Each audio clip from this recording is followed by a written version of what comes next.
Good morning, good afternoon, good evening to all the folks out there in the various time zones. Welcome to another episode of Voices. My name is Socrates, presenting today. Of course, you know, by now you're locked and loaded on WINNFM 98.9 for another presentation. It's Wednesday, the 29th day of November. And we're told April, June, and November, and the whole 30-day thing. So tomorrow we come to the end of November as we look forward to welcoming the 12th month of the year, which will be December. Big things happening in December, right? So here's what.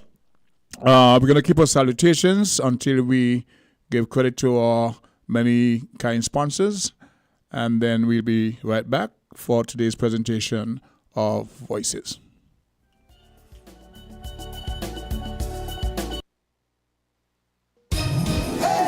This Christmas is all about you. Yeah, boy. Flow brings the joy and better value. With our new fiber network, sign up for any home internet plan or bundle mobile with home internet and get a $100 gift card. Get up to 1 gigabyte internet speeds, plus a chance to win prizes this holiday season. This Christmas is all about you. Yeah, boy. Flow brings the joy and better value. Together, imagine all we could do. Prizes and offers inspired by you. Flow, connecting hearts and homes this Christmas. Visit discoverflow.co. Conditions apply. Magnum, my brand. Everybody put a Magnum in the air now. From you a drink Magnum, make me see. Take charge of things now your place now. From the river to the beach to the street. Hot Magnum when me have in a me hand there. He are a sipper, she tell me sweet. Look for me watch for your quick time check. Yeah. Right now a Magnum a for your beat. Enjoy yourself every day of the week with a Magnum. My life I forget sweeter. Must be 18 years and older to drink. Drink responsibly.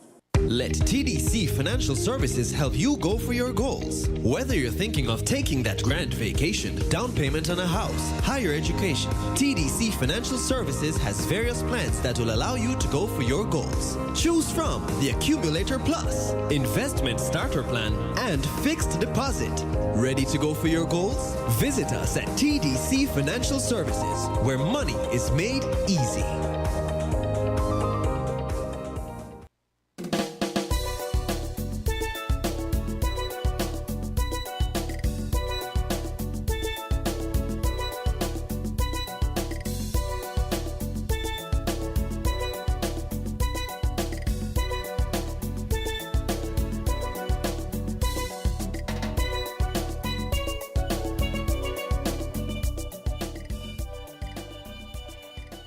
Welcome back to the program, and once again, good morning. We want to send out greetings to Mr. Derek Freights, Mr. Valentine Monish and family, Alfonso Bridgewater, and in Anguilla, we want to say good morning to Amber and family down there. In Antigua, Petra Williams.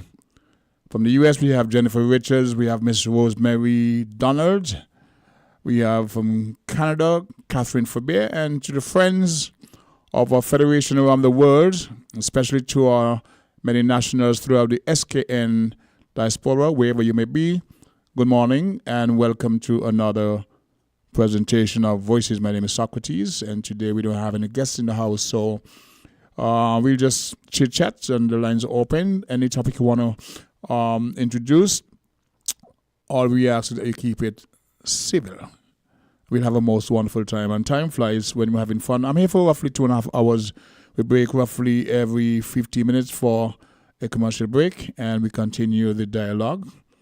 And let's see what today will be on the table. I want to say congratulations to all those who would have received recognition by way of an award last Saturday night here at the Marriott. Mainly folks who would have been in the cultural field, mask makers, folks who have supported Carnival in so many different ways. Not only Carnival, but the whole cultural development. It was an event put on by the National Carnival Committee, where they would have been given honors to many event persons. Let me just answer this call. I'm live on Voices. I have to call it back. Yes, the bell keeps ringing. And so, then on Nevis, there was the event where they held the internationals in the award, and quite a number of persons would receive recognition for their contribution to the development of the Federation. It's good to be recognized and all that. In terms of what's happening in the Calypso tents, there was a meeting yesterday morning with members of the National Carnival Committee and the two band leaders. It was determined that elimination begins on Saturday night. The location is Pratnet, and that's going to be from 6 o'clock. So for those who are going to come in late, you will be missing the opening salvos. Today, later on, I'll be going to draw for the Legends Calypsonians, even those on Nevis who can't make it down or shouldn't have to come down just to select their position in the lineup. So I'll be pulling on behalf of the Legends Calypsonians. Wingrove from the Proud Sound Gunmasters tent will be doing the very same. So the lineup should be presented perhaps tomorrow or Friday latest. So for the listening public, those who are interested in the eliminations, you'll know who's singing in what position on what night. And as is customary, the names of those who would be advancing to the semifinals, which is due on the 15th, will be announced. And I would say the race now start, the party now start. That's going to be a Spratnet on the Saturday and Sunday coming. We of the Legends will be featured on the first night, and then some of Grandmasters, and then the others will follow on the following night. So that's for the tent lovers, Calypso lovers who are wondering what's happening. Pass the word on to them. Elimination begins on Saturday night, 6 p.m. at Spratnet, ends on Sunday night when the last person would have rendered, and then the judges will tabulate and present their selections. They'll be selecting 16 persons from, let's see, roughly 32 and about 45 Calypsonians roughly registered and all gearing up to the battles. So from that number, they'll be selecting 16 Calypsonians who will be advancing to the semi-finals, from where 7 will be selected to do battle against the reigning monarch. A couple of years ago, they did select 8 because there was a one-song competition. I'm not sure if that is going to happen again this year, but normally it's 7 to go up against the reigning monarch. There have been many who've been advocating that they should increase the numbers because we have lots of talent who really suffers because it's just a small number that they're selecting. Others say keep it that way because it's more competitive. I think they should increase it, but just a small cog in the whole scheme of things. But that's a very popular sentiment out there. They need to increase the numbers. So that's what's happening in terms of the Calypso tents and the preparations for the big showdown. Is going to be, I think, on the 29th of December.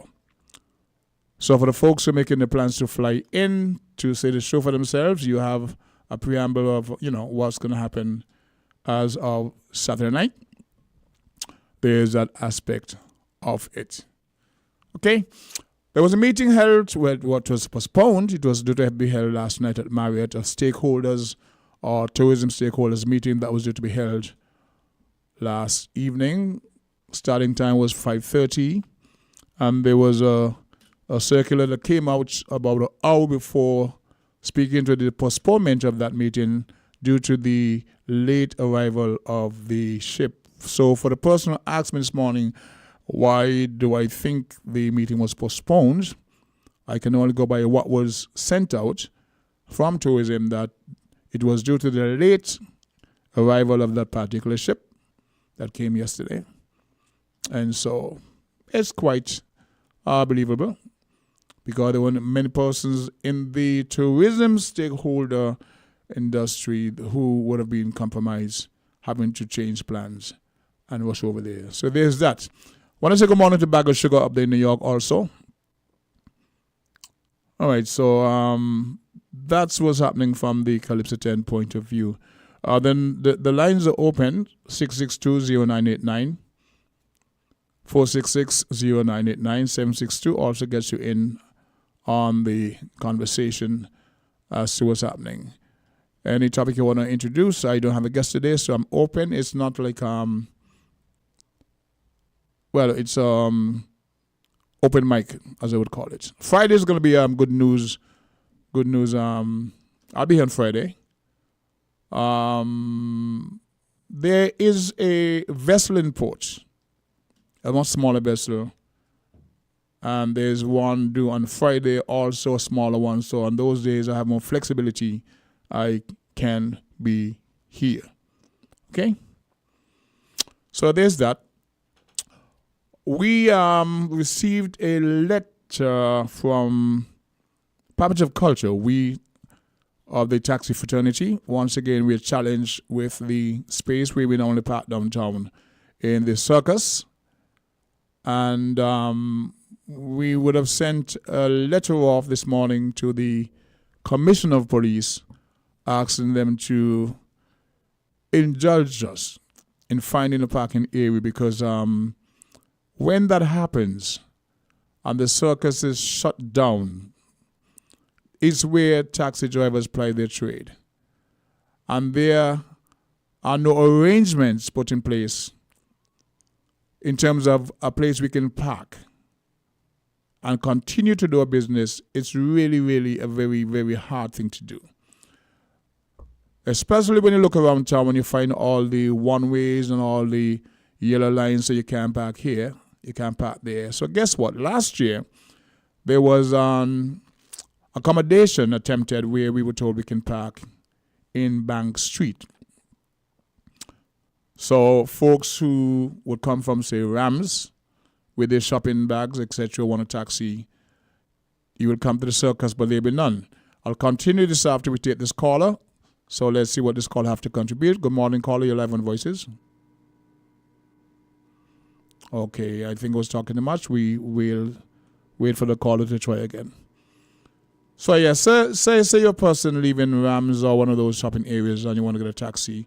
You will not be able to find one in the circus as of the 2nd, I think, of next month. So Bank Street was an alternative, and I did speak to, I think, a ranking police officer last year who told us we can park in Bank Street. And they would put some cones there to prevent other persons from parking.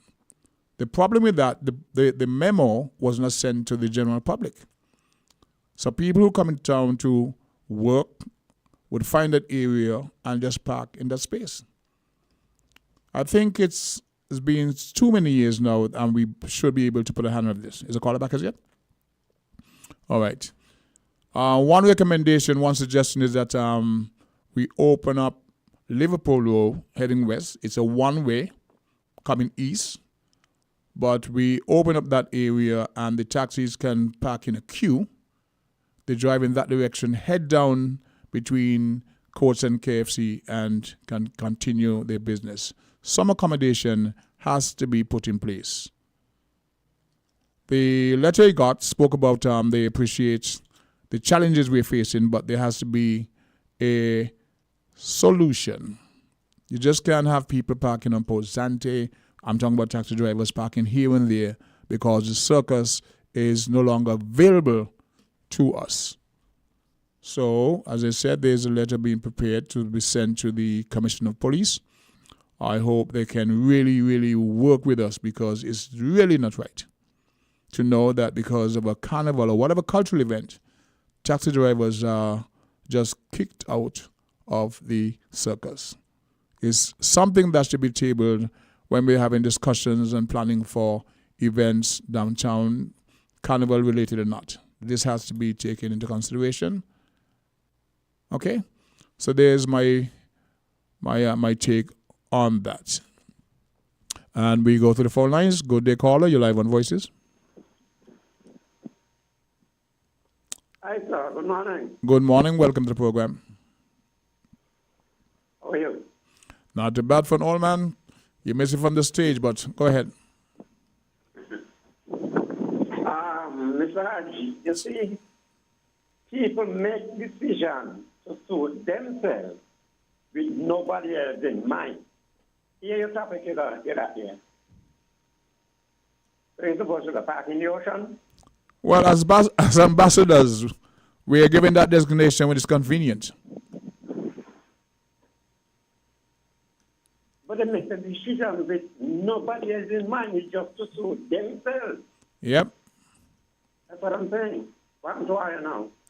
Well, we have no place to park. We have no place to park.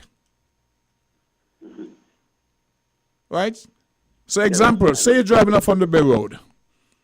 You know, you can't swing up by the stoplight to go to the circus. That's blocked off. That. Right? I know. If you're coming from Liverpool Road, you cannot access the circus. If you're traveling west on Bank Street, you cannot access the circus. Makes sense? Right? And that is where we normally park. And people who want taxis, that's where they would come. There has to be a place designated for us and proper signage. For those who are unaware, they say, okay, taxis over there. And then they would. So that's something that we should not be going through year in, year out. People just don't care. They care about themselves and nobody else. Well, we were given. Liverpool Road, they can open that, as you suggest. Mm-hmm. They can open that, but they look to. The company, they always got a container they offer. Yes, I understand that too, but I'm saying something that's the closest. If we take Bank Street, traveling east, you would have to, and they have events planned for Bank Street also. They have other events planned for Bank Street. So for people who are identified, recognized, called ambassadors, you have your meeting, you're discussing, but you didn't invite them to be part of a solution. We were just giving more or less a directive. Thank you for understanding.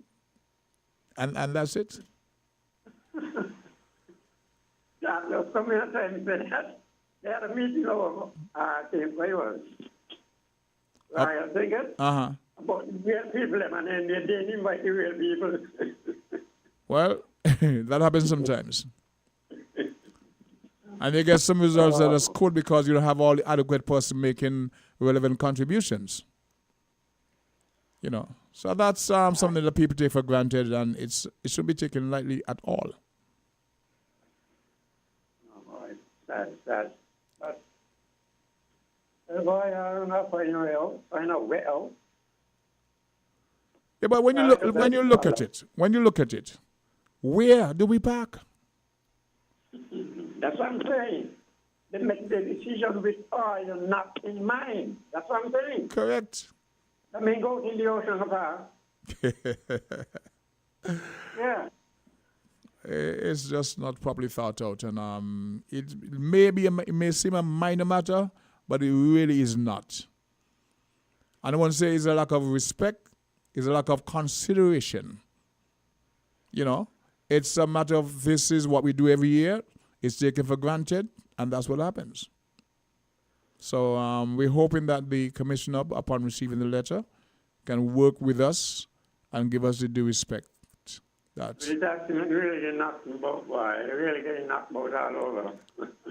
Well, I won't get into that just yet. I was hoping for the meeting yesterday that was postponed to find out what the plans of the tourism authority.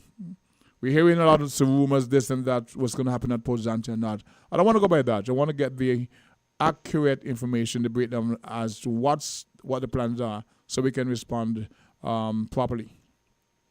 Accordingly, correct. Accordingly. Yeah. So have you been there to any of the tents? Man, I still get it in and the legs and not bothering me, so. Okay. I don't have to go out. Okay. Well, I think Paul will be at the gas station tomorrow night. That's closer, but if it's possible, you know. That's why I'm on the bike. That's the legs and the bottom. I hear you. I hear you. Well, you're still here. Yeah. That's the most important thing. You're still here. You're alive. You're kicking. Your cognitives are still in play. Oh, yeah. Yes, man. Most importantly. That's for life. Okay. Nothing more important than life. Mm-hmm. Well, thank you very much for your contribution to today's program. I have his most. While on the air. Go ahead. I'm just saying good morning to Mr. Henry while I'm on the air. Definitely, she's a stable on the program, so at some point she's gonna call. That's why I'm saying, so she can't hear me. Many persons look forward to her contribution, so no doubt she would take that morning early salute. Yes. Okay, Chukai. All right, brother. Take care. Have a most wonderful one. I've been chatting for the past 22 minutes. So here's what we're going to do. We're going to pause and give credit to our sponsors. And when we return, we'll continue with the lines open to see what we get from the public out there. 50,000? $50,000? Win big with TDC. Win up to $50,000 cash in the TDC Mega Rewards Mega Raffle. To enter, you must be a Mega Rewards member or sign up to TDC Mega Rewards Loyalty Program. Shop at our TDC retail stores or online at shoptdcgroup.com to receive one entry for every $250 spent. Draws take place from July to November. Win $10,000 every month with your entry rolled over so you can win even more. Yes, this is 50. Terms and conditions apply. This Christmas is all about you. Yeah, boy. Flows the joy and better value. Together, imagine all we could do. Prizes and offers inspired by you. This holiday season, get 2 Samsung A04Es for only $299 EC when you sign up for a family postpaid plan. Enjoy up to 60 gigabytes of data, unlimited WhatsApp and YouTube. This Christmas is all about you. Telling you, boy, Flow brings the joy and better value. Flow, connecting hearts and homes this Christmas. Visit discoverflow.co. Conditions apply. Feel the magic happening. Campari. Taste. Something incredible happens when Campari is mixed just right. Like Campari and orange juice poured over ice. Taste it. Try it tonight. Bitter, sweeter, better. Campari. Must be 18 years and older. Drink responsibly.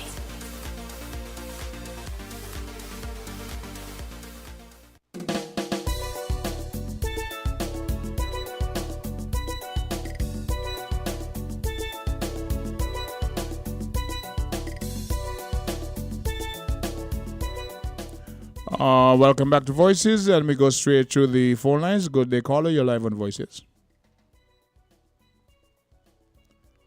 Good morning, caller. You're live on Voices. Good morning, the King. Good morning, sir. How about now? I'm doing great. How are you? Most wonderfully. I'm okay. All right, the King.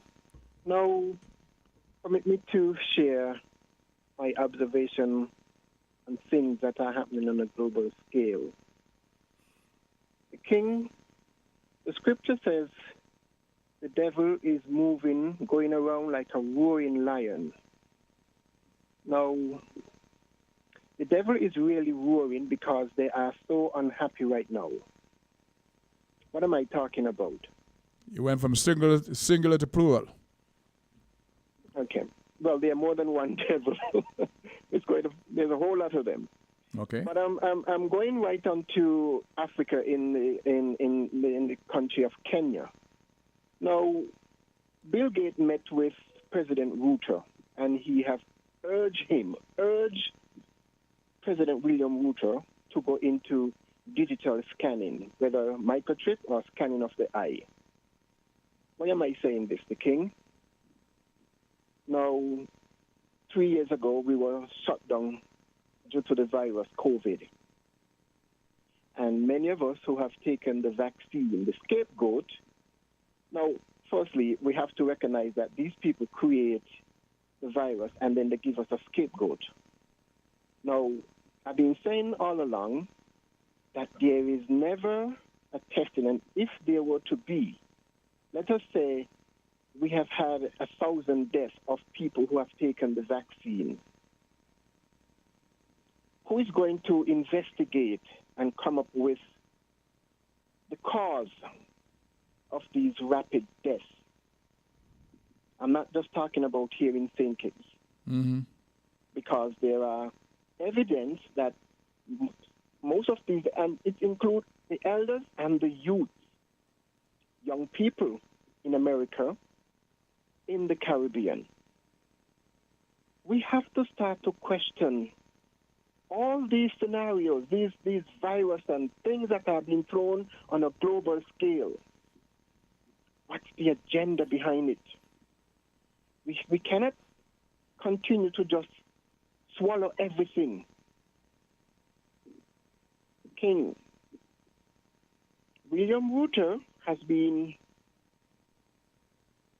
I'm trying to choose my words carefully. But we know he's supposed to send over 1,000 policemen down into Haiti. Yep. I mean, we have to know what is behind all of this, the King. We know who are involved. When I spoke about the devil is going like a roaring lion, Emmanuel Macron, for one, Bill Gates, and there are others, presidents, who are acting behind the scenes and pushing the button of our brothers in order. I mean, if you look at the president of Nigeria, Bola Tinubu, and ECOWAS, he being pressured to send military troops, brothers against brothers, to go into Niger. This ID scan of whether it's a microchip or scanning of the eye, it has been already implemented. Now, Ruto has said by the end of the year, Kenya is going to be fully operational with... Sorry? Fully digitized, so did he agree with Bill Gates? Is he complying? It appears so. But you know, the thing is, right, it brings me back to the scripture, the King. Now, there's an African quote says, a dog of a king has become king of dogs. But let us look at the Judah story, because who are being sacrificed in all of this, the King? If ECOWAS is to go into Niger, who would be fighting? The Africans from Nigeria would be going into Niger to fight against Africans. We don't want that kind of bloodshed with brothers against brothers. It happened here in St. Kitts also. So, it happened here in St. Kitts also. For us, our leaders, what it's going to take for our presidents on the continent and in the diaspora to recognize that these people are strategizing. We have to start to strategize. We have to counter everything that they're throwing at us. I mean, we are in the era of Aquarius now, where we are no longer believing. We know our reality has become our... I'm forgetting the word. Gather your thoughts. My reality is my realization, the King. We have to see our reality and see the realization in everything that is thrown at us. We are not at war. They have brought war to us. So let us start to strategize. And I've said it before, even since when they were pushing this New World Order and global this and global that, I said, we as a body, as a collective, we need to unite, because who have divided us, it has worked for them. It's not working for us. Okay. Our leaders are gullible, they are greedy, and they have become dog of a king who become king of dogs. Do we have any call written? Okay. Thank you for hearing me, the King. Thank you so very much, sir. Now, there are those who would call and say that I allow some people to carry on and and to them and say, we monitor the lines. If there are other calls, then we curtail that caller. But there are times when nobody at all is calling. So when people call to make their contribution, they should not be discouraged. If there are other calls on the line, most definitely then. So just to revisit that that complaint once again, that we allow certain people to call. But everybody has a contribution to make. And whether you agree or not is called voices. Now, let's take this next call. Caller, you're live on Voices. Good day, caller, you're live on Voices. This is King Sam. With respect, good morning to you, sir. No, how are you? I'm having a wonderful day. It's Wednesday, end of November almost, and the band plays on. Oh, by the way, talking about that, we want to all the November one picnic them for joy on a Earth Month, the birth month, to the very ending of the same, you know? Beautiful. Yeah, man. Okay. What you got on the table as topic? Eli X on the microphone. Oh, really? Thanks. Okay. There you go. Well, we want to touch a matter with the nastiness one, you know? Mm-hmm. First thing we want to say is, are we still online? Live and direct. Yeah. First thing we want to say is race do not matter. We need to change that forthwith. What's the opposite of race? That's what matters. You know? Which is? Cleanliness. Oh. Keep things the way it ought to be. Well, each in its own context is very important. Race doesn't matter, but the primary concern for you today is the sanitation around where you live, right? Yeah. Okay. Yeah. Okay. Number two is police as a little warden is almost laughable. And if they want to, because they're not there's laws there, and they're not enforcing the laws as they ought. Quick question. For the amount of time, I have a quick question for you. It's very important. For the many times they've called with the same complaint, trying to highlight the unsanitary situation, has there been any changes, any improvement? Has anybody responded to say, okay, Eli X, we hear you, and let's do this, let's do that? Anything at all? Yeah, there's some response from personally, one-on-one, and otherwise from constituency. The people in the community. And we are in touch with Mr. Divine, and yes, they are trying to make a difference. But let me continue my point. Please. Let the police start with their environment. Yeah, let them start there, and then we'll know that they are serious to be part of this, of keeping our environment clean. Because when we look at police environment, I'm talking about the home, I'm talking about where they work. Going on boat is not pleasant to look at some of the times, you know. And as we were just saying about constituency empowerment, we want to thank them for the efforts in the cleaning effort, but the nastiness is more than the cleanliness, is more than the cleaning. So when all is said, what to be done, the way to go is policies and legislation. Implementation of same and executing what's there and what we have to bring you, with the same matter, Yeah. We wish to do some little whistleblowing publicly, yeah? All right. We have some neighbors, we neighbors now, some Spanish people, right in College Street, Gotcha, they move out and leave a whole heap of garbage. And talking about that, we still seeing the littering, the continual littering by Monkey Hill bus stop. Yeah? Okay. And we want to remind all and sundry, because we are here about pigs in Canefield and big fridge and this and that. Yes. But we want to remind all and sundry that small trash. Yes, adds up, yeah. Mm-hmm. Yeah. So are there any bins Are there any bins? Are there any bins by the bus stop there? No, not at all. Okay. There is people in the neighborhood have their bins.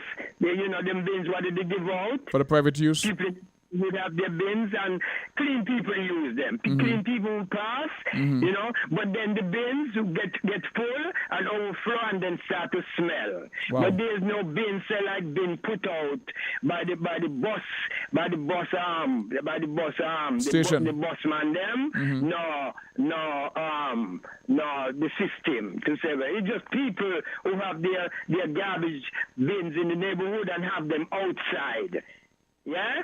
Yeah. And clean people want to big up clean people, We want to big up clean people. Yeah. Clean people use them and throw in a little whatever. But the nasty people still continue to choke things, dash things, throw down things, all kind of ways, Yeah. Okay. Give thanks to the time, my brother. Blessed love. Much respect. I think all that comes from a sense or lack of a sense of civic pride. Because there are many motorists, I have seen them driving behind, and maybe not the driver up front, but there are people who toss little things out the window,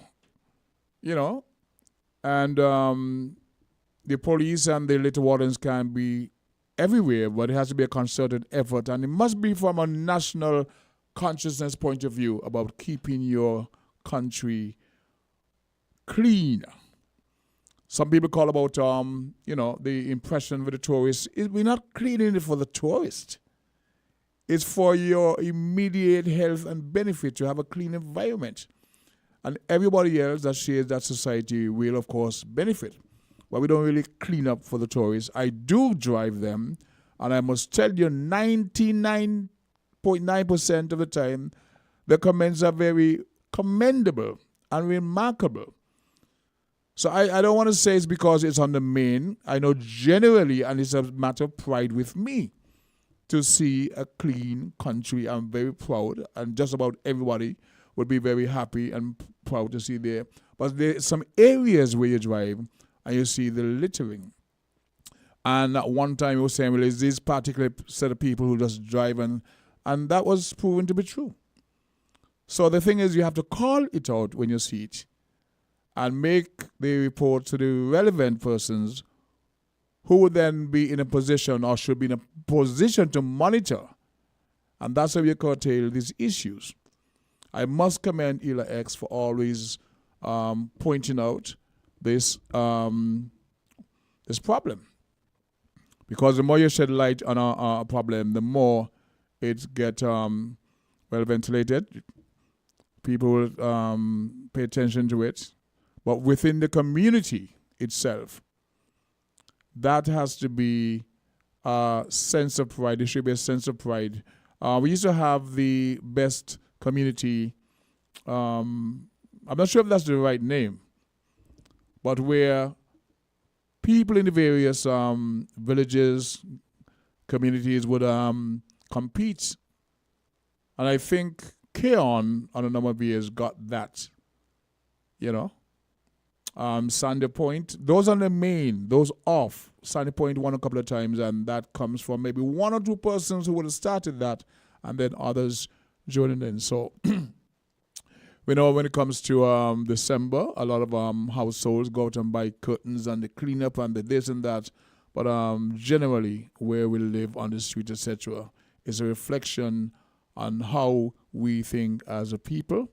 If you see litter and you pass it by, or if you contribute to that, everybody get the same black eye. We pause. Okay, when the engineer return. So yes, that was Eli X's contribution about the whole sanitation issue. We know at one point there used to be bins in the circus.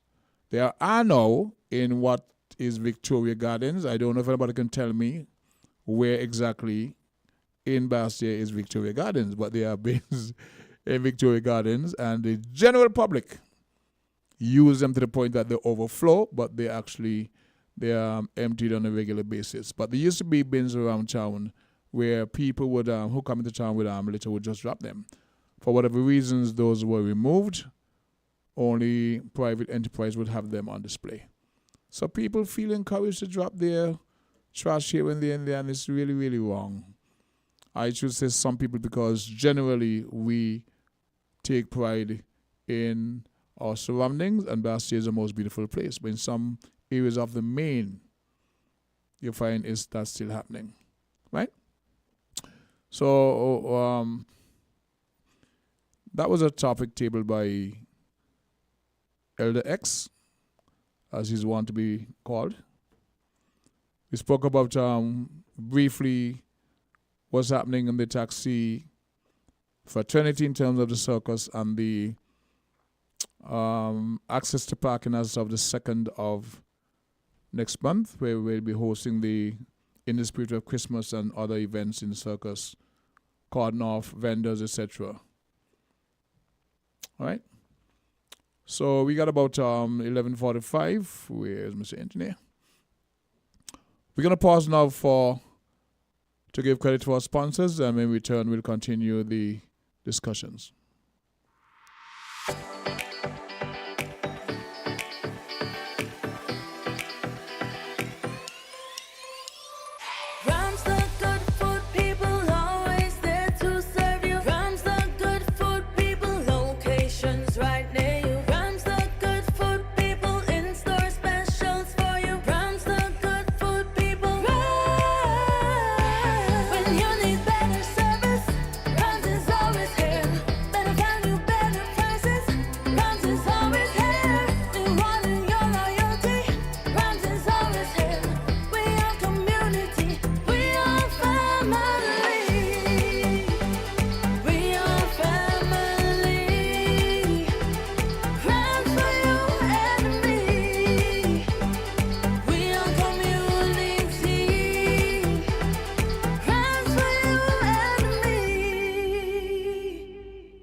Different.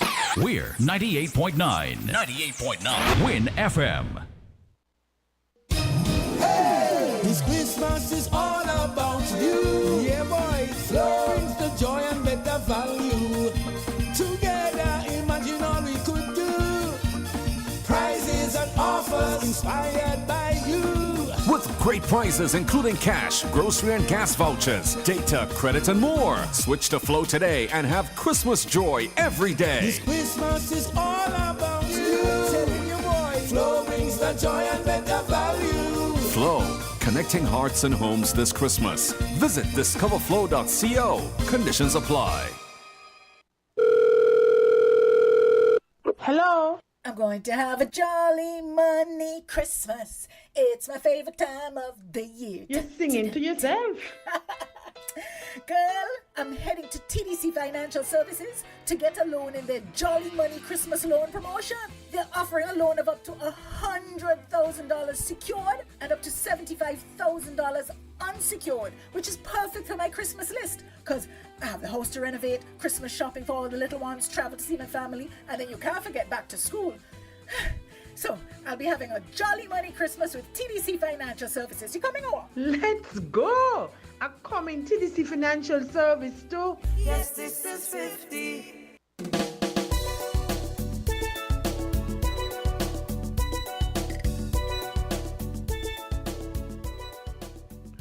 Welcome back to Voices, and we just lost that caller, did we now? Okay, caller, you're back. Welcome to Voices. Hi, good morning, King. How are you doing? Having the most wonderful day yourself? Oh, so far so good. It could be worse. I must give kudos to Public Works. As of late, they have been doing some real decent patching of the road. And before time, Public Works put down some sugar cake in the road, and when you drive on them, you would have been happy to drive in the potholes rather than the kind of sugar cake they used to put down. Okay. Now they are doing some clean patching, which is very good, and they need to be commended.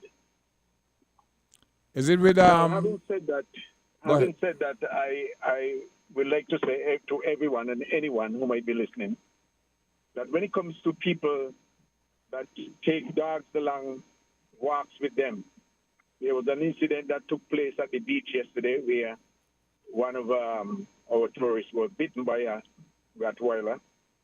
As far as I understand, the story goes where the dog belonged to a student. The student went to class, and the parents took the dog on the beach with no leash. And for some reason or another, I think a police officer spoke to the parents about the dog. And before, after that, the dog ended up and bit someone. I, too, have been a victim of dog bite, and I know how it is. So if someone has a loose dog and they have it running around, and you feel you're being fearful of it, and you're being threatened, and you have a cell phone, call the police. Don't be afraid. Call the police. They're your best friend when it comes to your fear. And if you feel like you will be attacked, call the police. They know what to do. They have the equipment to deal with these things. And so even without the person, even knowing that the person will have to pay daily if the dog bite you, having the dog bite, it will heal, but it will leave the mark. Just so avoid it as much as possible. So call the police. Don't be afraid. And they're going to respond. So that's what I will say to anyone. And they know that they should not have dog release without leash on the beach also. They know that, but they still do it.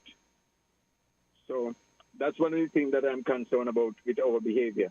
Concerning litters and garbage and so on, it appears as if that lots of people like to have a job, but they don't want to work. Garbage only come because people just drop them on the street and walk by without any concern at all. Some reason or another. Some people, we can be so lackadaisical and so relaxed and don't care. I don't know why. But if not, we can't afford to live in a state of garbage and, as the gentleman before said, nastiness. I do hope we have a good upcoming season in Carnival, even though some people want to separate commerce from Carnival. I think commerce and Carnival can work side by side, and both of them can coexist. Contribute. Where people apply the trade. If you want to enjoy Carnival, do it someplace else. So people who want to go to Carnival can enjoy Carnival.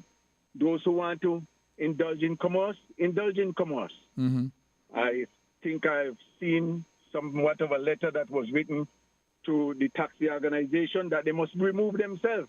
I shared it yesterday. The spirit of Christmas take over. What happened to the square? Why can't they go in the square? Let commerce, Christmas, and Carnival coexist.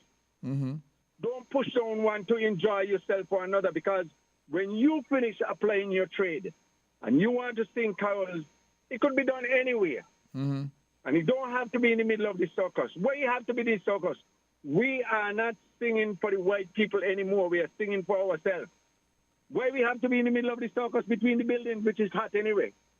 You can go out and in the square where it's very cool and have the spirit of Christmas there.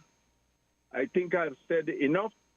Some people may not like what I'm saying, but to me, I think that as a citizen of this country, I have the privilege of having. It also affects your industry. Those issues. It and also. I think we have to look for each other rather than trying to put each other down. We spend more time, see how much we could be muscle and push against each other rather than to see how we can build each other up. And it's becoming very tired, some of our old people. We become very obnoxious to each other. Some reason or another, it's not good. It's not healthy. It's worse than if you're throwing garbage on the street by doing those things. Okay. Those of us who have duties to perform, do it to the best of your ability. And once you do that, all of us will benefit. King. Sir. Thank you very much. I think I've said enough. And you have said a lot. All right, so thank you very much for that contribution. On the issue of the dogs on the beach, we used to have a challenge with that some time ago, and there were signs posted, no dogs allowed on the beach. And I'm going to speak to the persons who take the dogs. It's mainly the students from the veterinary university. There's a particular restaurant on the beach who I take umbrage with. Why do you let the dogs into the restaurant? Not everybody dog lovers. I go to a restaurant to eat. I don't want to see dogs all around the table. But of course, they're spending, right? But your family have your kids on the beach, and your kids are running around, and these guys have the dogs there. It should not be allowed. A sign that says no dogs allowed on the beach, especially when children are running. So the report from the last caller was that a guest, a tourist, was bitten by a Rottweiler on the beach. The owner of which was at school, and the parents took the dog on the beach without a leash, and it bit a tourist. It doesn't matter in that context. It could have been a child, etc. To prevent this, do not bring your dogs to the beach. If you're going to go jogging in the morning, people are jogging back and forth, you have a dog, it is a problem. But we allow these things because these people are who they are, etc. Back to the phone lines. Good day, caller 11 voices. Hi, good morning, the King. And how about thou? I'm giving thanks for life. And yourself? Much. I'm okay. Okay, permission to speak? Most definitely. Yes, I tuned in earlier, listened to you, but I was driving, so could not. I'm calling. Now that I'm at the airport, I'm free to make my contribution, so I'll do. Yes, we got about 6 minutes, so let's get you going to the point. Huh? We got about 6 minutes before we close for today, so... Yes, go straight into, yes. All right. Yes, so, yes, I was looking forward to that stakeholders town hall meeting yesterday. I consider myself to be a stakeholder of the fraternity, of the industry, rather. And so, yes, I was looking forward to it.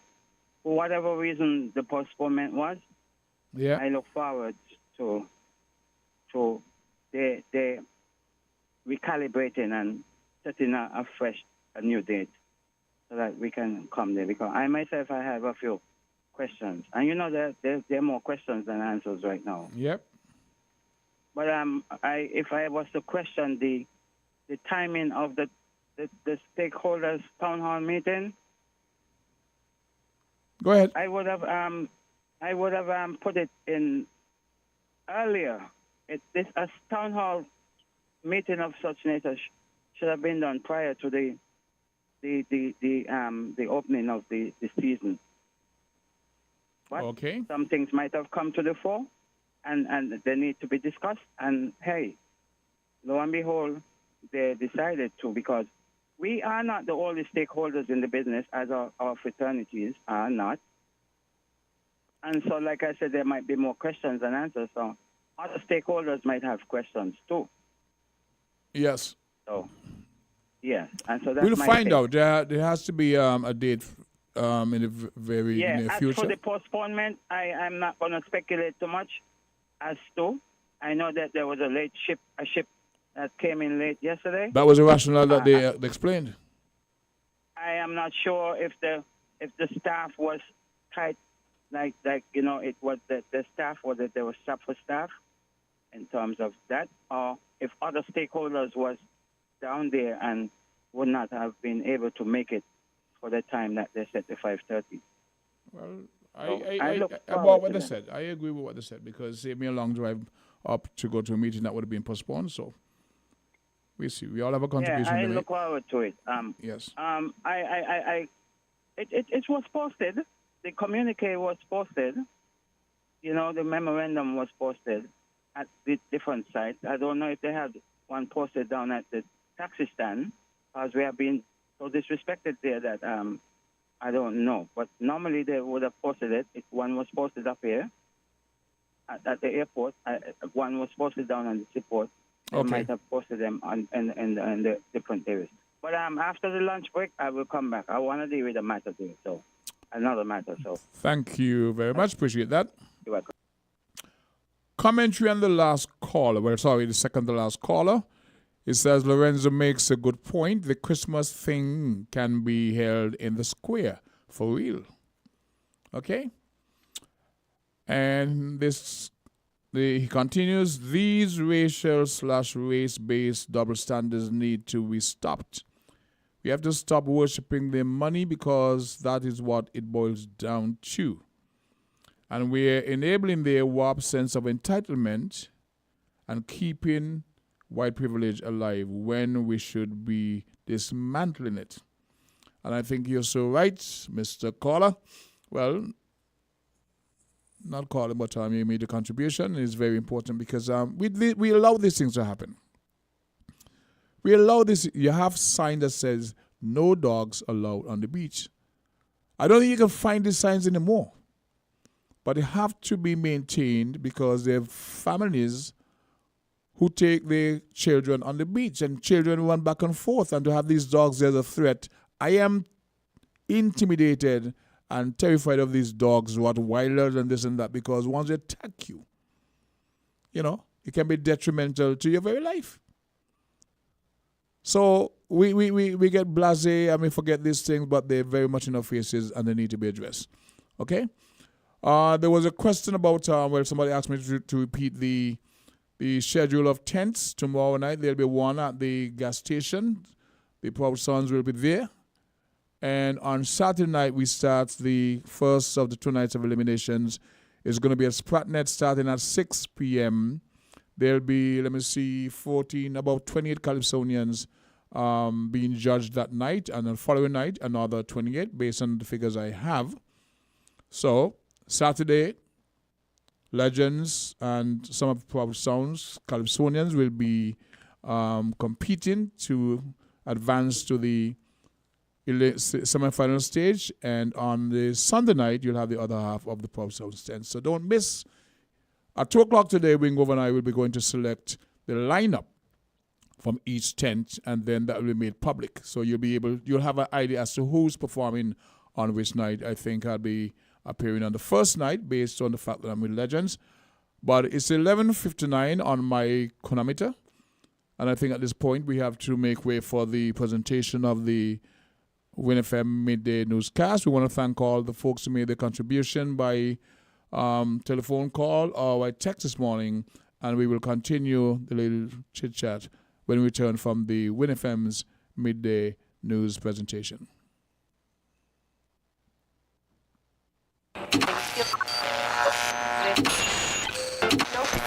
You found the sound. 98.9 Win FM. We now bring you the headline news. The headline news is brought to you by Caribbean Alliance, KDP Enterprises, The Grange, and Carib Brewery.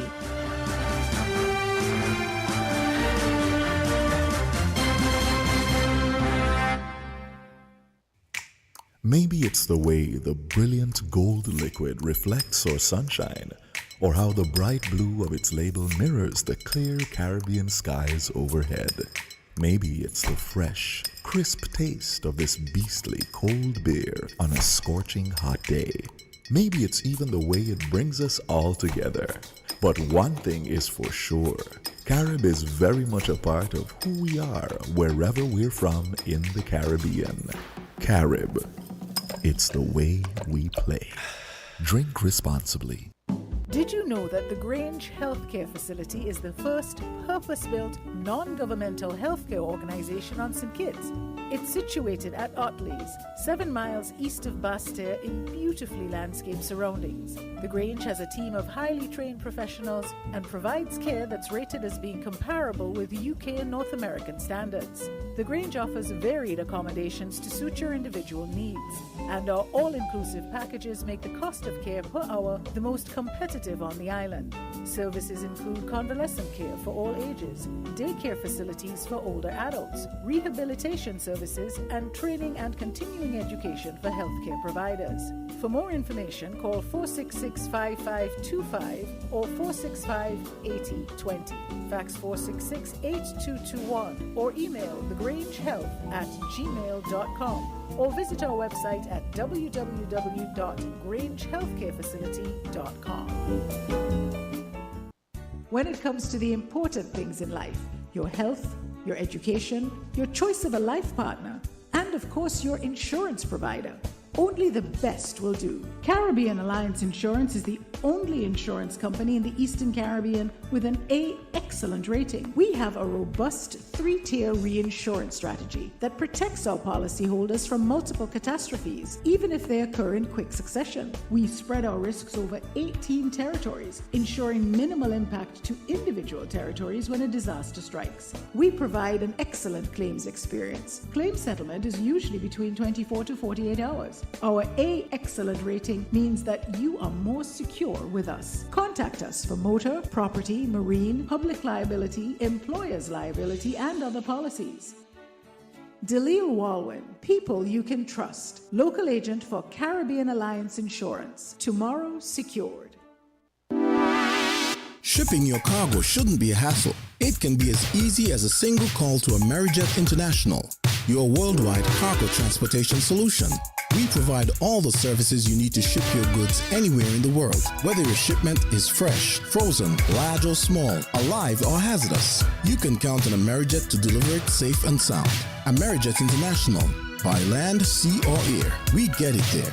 For more information, visit us online at www.amerijet.com or call us at KDP Enterprises at 466-9595. With the WINNFM Midday News, I am Kevon Brown. And I am Yulana Weeks. Our top stories. St. Kitts and Nevis Social Security Board to strengthen compliance efforts and begin discussions on reform in 2024. The Cable St. Kitts launches project to improve the aesthetics of the JNF Hospital lobby. Grenada's Keith Mitchell takes his greatest hits on the road. International Court of Justice to hand down provisional measures on December 1st. Internationally, there are hopes the truce between Israel and Hamas could be extended, with talks being held in Qatar about a possible new deal. Now the details.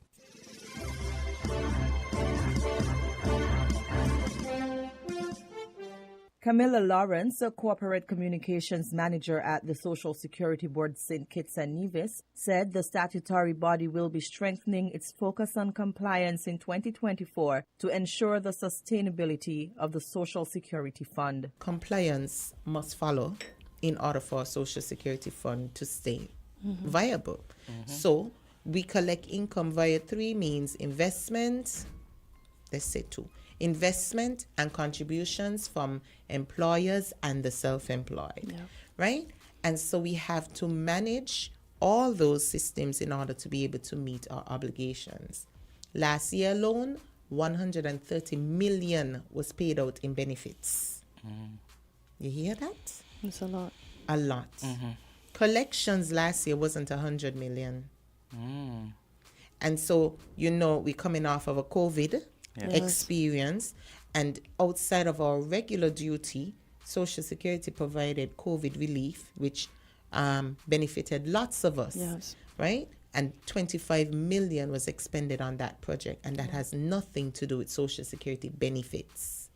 Some employers have come under heavy fire for failing to pay their employees' Social Security contributions. Failure to comply affects not only the Social Security Board, but also employees who claim benefits, including pensioners. Social Security is balance, give and take, give and take. In some cases, we have people who will claim many times, and they have people who wouldn't claim at all.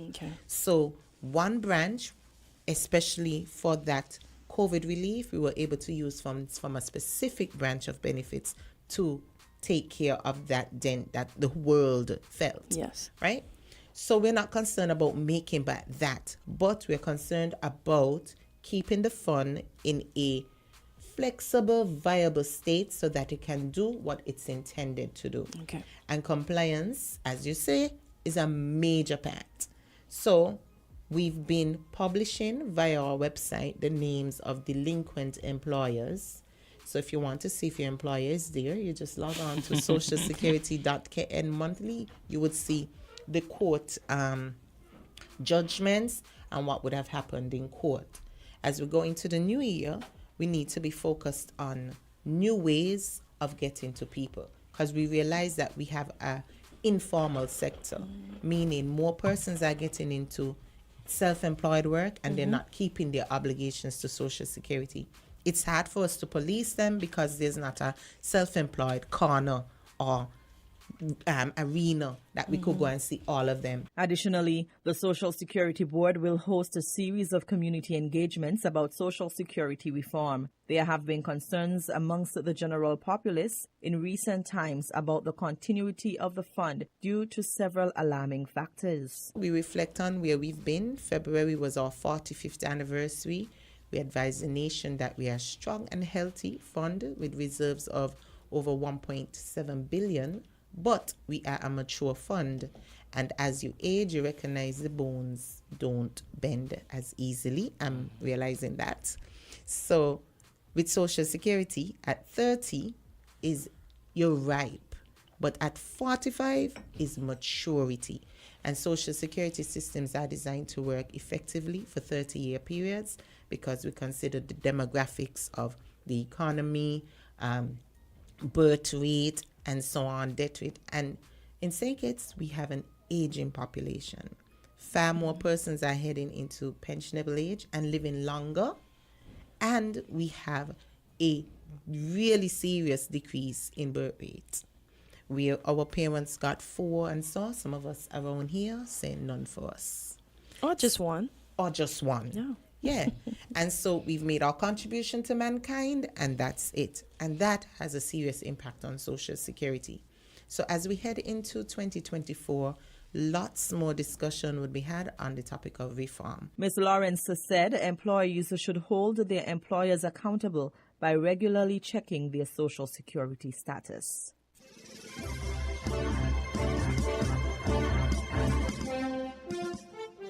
The Cable St. Kitts embarked on its latest community project, the renovation of the lobby at the Joseph N. France General Hospital. The renovation project was launched on Tuesday, November 28, 2023, during a ceremony at the hospital. The project forms part of the Cable's community outreach initiative for its 40th anniversary celebrations. The Cable said the renovation is a major testament to its unwavering dedication to improving the physical look and feel and quality of care at the facility.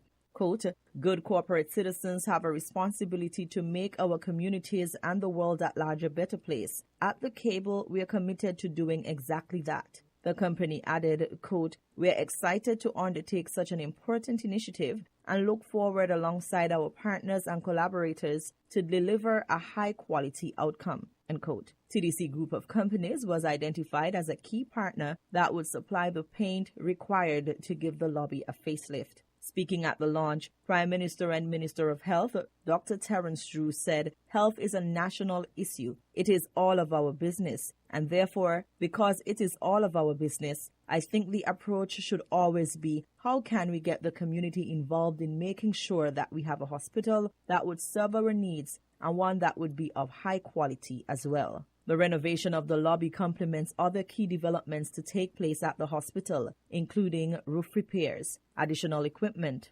improved human resources, and new specialized services.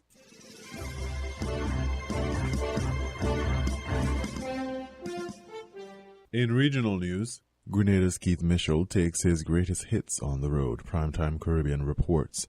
Grenada's former Prime Minister Dr. Keith Mitchell has embarked on a campaign against the government there with a series of public meetings ahead of the Christmas break.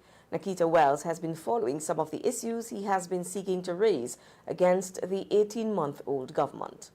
In a few of these public meetings, the former Prime Minister has returned to his greatest hits. I got tired of seeing your face.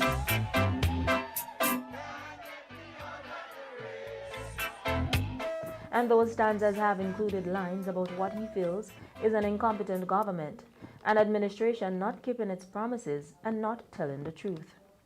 And the opposition leader has a new line of attack, calling his successor arrogant and full of himself. We take election like a chance, like bingo. Give a man a chance. We don't know the man. The man who ruled Grenada for an accumulation of over 20 years said a successor with no political experience is not growing in the job, ridiculing Prime Minister Deacon Mitchell for controversial comments made at a ruling St. Lucia party event a few weeks ago. I will not go in a country and get involved in cussing a political person in St. Lucia. That is not my right. That is when you have respect. That is when you have experience. You have understanding of diplomacy.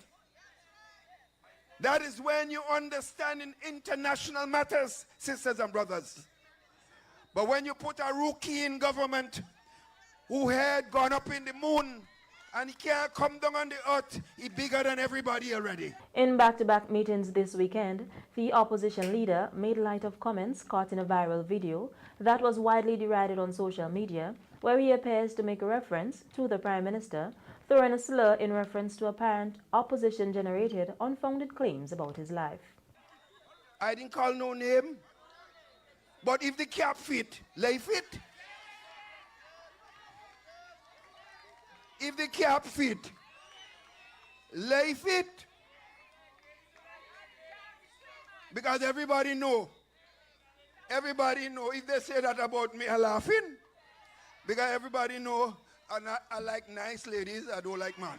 While there is no evidence and no serious political analysis could suggest that, Dr. Mitchell also continues to claim that the government faces imminent collapse, asking people to get ready for new elections. Those, however, are constitutionally due 3.5 years from now. This government can fall at any time. That's a fact. Because when sometime next year or so, when the economy and because the CBI program will not be able to function as before, given the problems that it will face, and because they have no plan for economic development in this country, you're going to see a lot of problems facing our land. Ruling party officials have scoffed at claims about a government unraveling, using words as delusional to describe the analysis of the now opposition leader.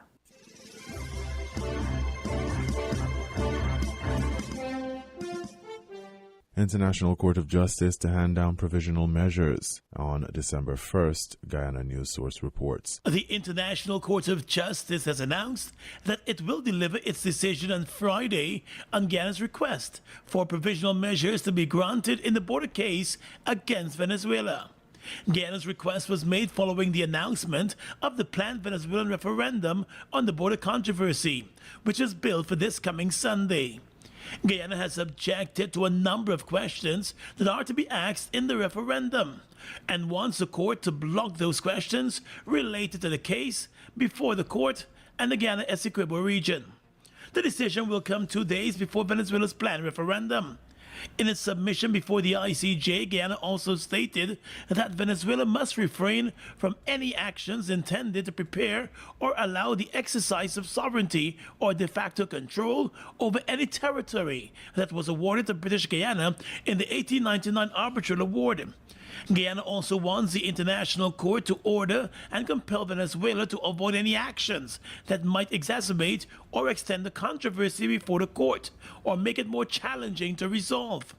Guyana has long said that it is not interfering in the domestic affairs of Venezuela. Therefore, it does not want the referendum to be nullified. But whereas the referendum includes questions that threatens Guyana's territorial integrity, it must object. 2 weeks ago, Venezuela's Vice President Delcy Rodriguez told the International Court of Justice that with or without the court's intervention, the planned referendum on the Essequibo will go ahead. She ruled out any annexation or invasion of Guyana's territory, despite her rhetoric, and said that a referendum is purely a domestic matter, which Guyana, and by extension the International Court of Justice, should not interfere in. The Guyana government has argued that Venezuela's continued rejection of the ICJ process is because it is aware that it has a weak case. Former Foreign Minister Carl Greenidge is Guyana's agent before the International Court on the border controversy. Venezuela recently proposed that the two sides should meet and consult on the matter. Guyana has rejected any dialogue on the issue at this time. With the substantive case, Guyana wants the ICJ to confirm the legality and validity and the binding effect of the award of 1899, which settled the boundary between Guyana and Venezuela.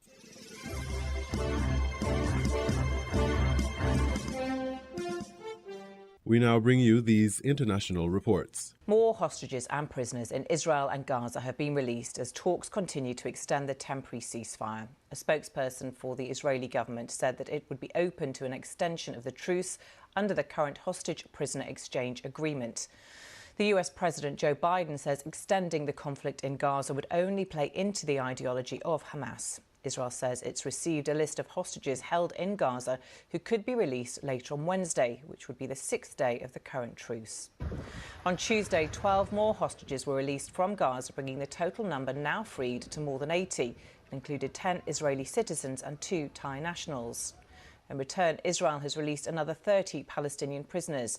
They join the 150 other Palestinians, mostly women and teenage boys, who have so far been released from Israeli jails. Hamas crossed the border and killed 1,200 people in Israel on the 7th of October, with around 240 taken hostage. Since then, Gaza's Hamas-run health ministry says more than 14,800 people have been killed in Israel's retaliatory campaign, including around 6,000 children. Tal Heinrich, a spokesperson to the Israeli Prime Minister Benjamin Netanyahu, told the BBC the Israelis are willing to extend the ceasefire under the current terms. We have received the list. We are notifying the families of the people who appear on the list and all other families of the hostages who are still being held in the Gaza Strip. Right now, we're talking about 173 hostages who are still there. And we certainly hope that this materializes tomorrow and that we will see, hopefully, a 6th group of hostages leaving the Gaza Strip and returning home to Israel. So we said that we are willing to extend this mechanism, as we saw today, what took place today.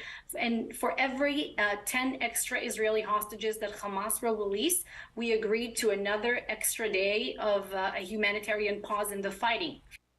Well, with more on the hostage release, here's our correspondent Hugo Beshega. Back in Israel, after more than 50 days in captivity, the latest group of hostages freed by Hamas, 10 Israelis and 2 Thai nationals.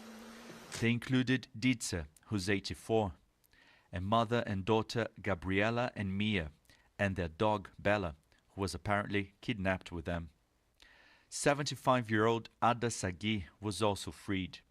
This is her son, speaking moments before her release. We were shaking with excitement. It was hard to contain. So much focus of the last 53 days were all about this moment. 81 hostages have now returned to Israel, and details are starting to emerge about how they were treated in captivity. Today we heard the shocking testimonies of how 12-year-old Eitan was forced to watch gore videos from October the 7th and was beaten by terrorists. He is only 12 years old. In return, more Palestinians were released from Israeli jails. 180 have now been freed, women and teenagers. There was jubilation in Ramallah, in the occupied West Bank, as they return home. Indescribable joy.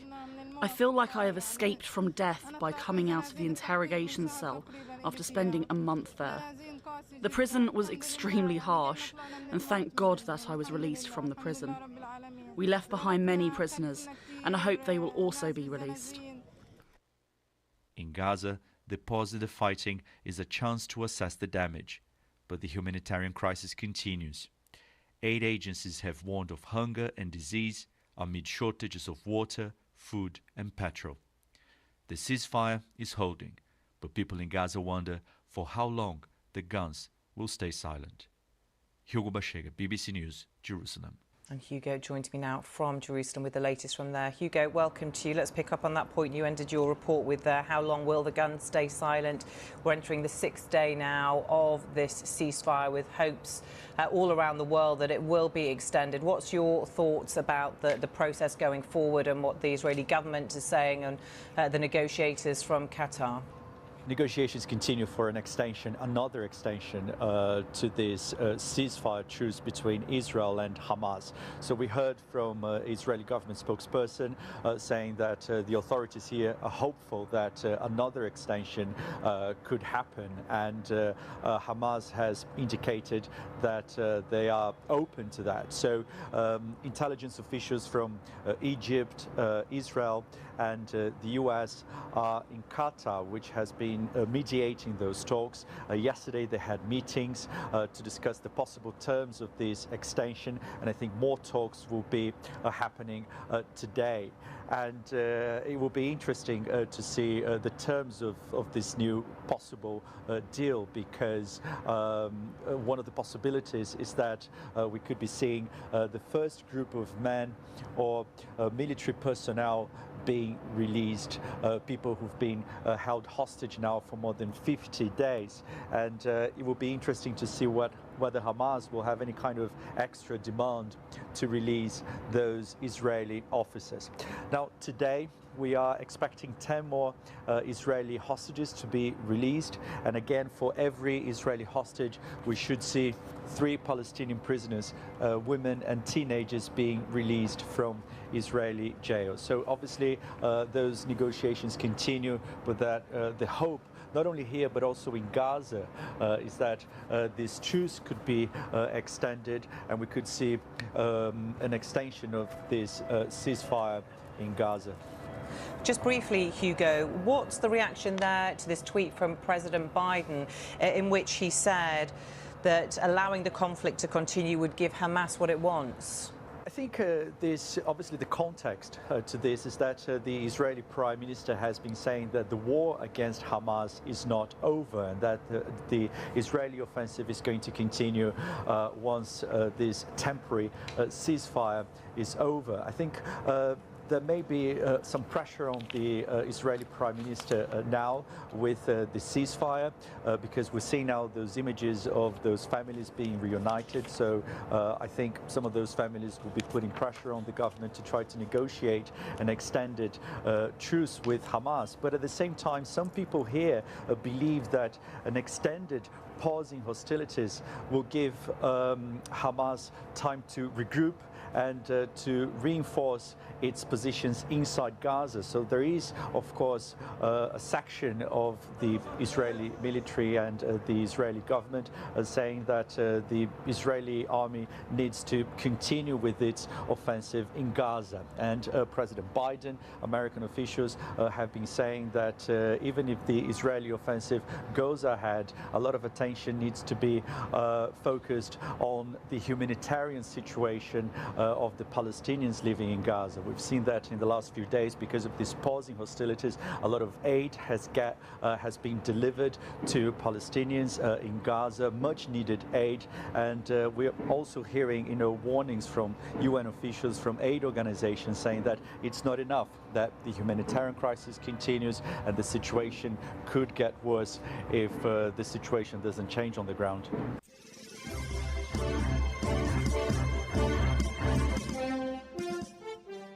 We begin in the occupied West Bank, where Israeli forces have killed a 9-year-old Palestinian boy and a 15-year-old teenager during a raid in Jenin. The footage, it shows the moment they were shot by Israeli forces, and this comes after Israel's army raided Jenin for hours and declared the area a closed military zone. Israeli soldiers stormed the city and the refugee camp with armored vehicles and bulldozers. We'll get more on this from Charles Stratford. Charles, you're joining us from the Jenin refugee camp in the occupied West Bank, and we've just gotten these pictures showing these boys. Looks like they were targeted. Obviously, they've been killed. Tell us what you've been hearing. Yes, that's right. This raid is being described by residents here inside the Jenin refugee camp as being the largest raid they can remember, certainly since the beginning of the war.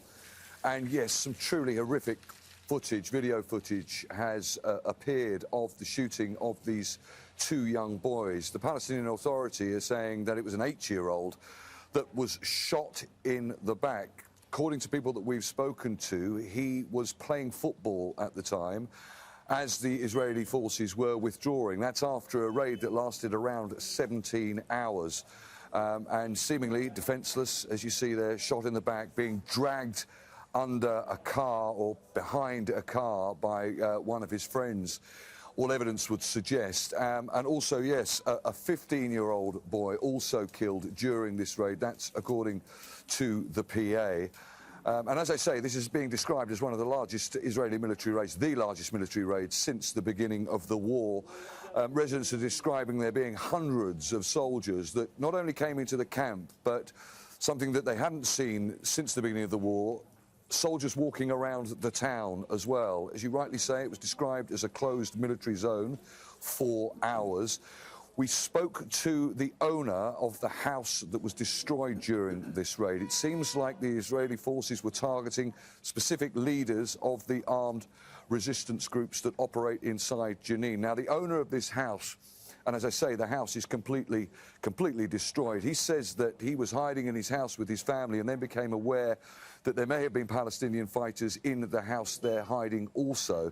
And he says that one of his children actually saw one of these small Israeli military drones come through, we understand, a hole in the wall inside the house. And it was then that the house was destroyed even further.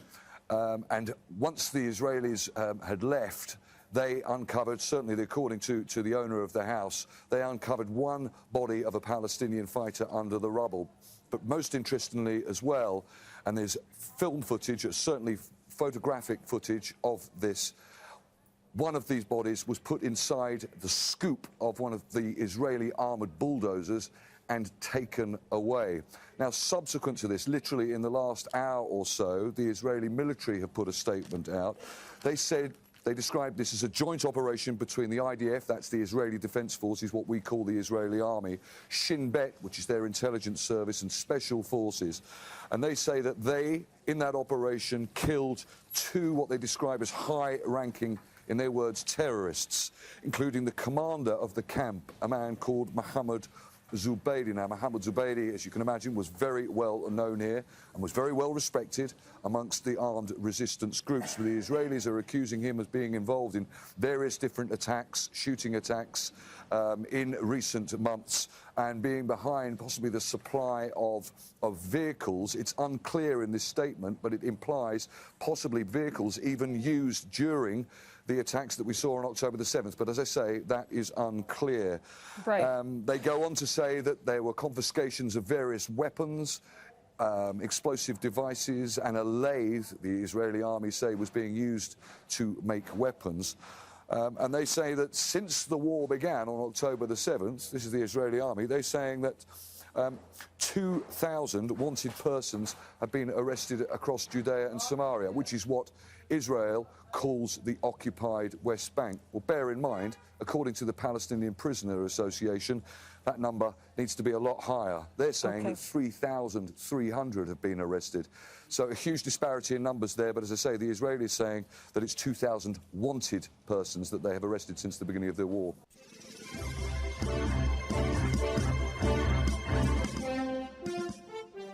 The Rason Special Economic Zone, once a North Korean experiment in limited capitalism that now appears to be the epicenter of the isolated country's growing ties with Russia.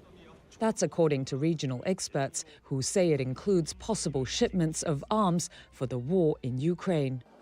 Rason was established in the 1990s on the border with China and Russia.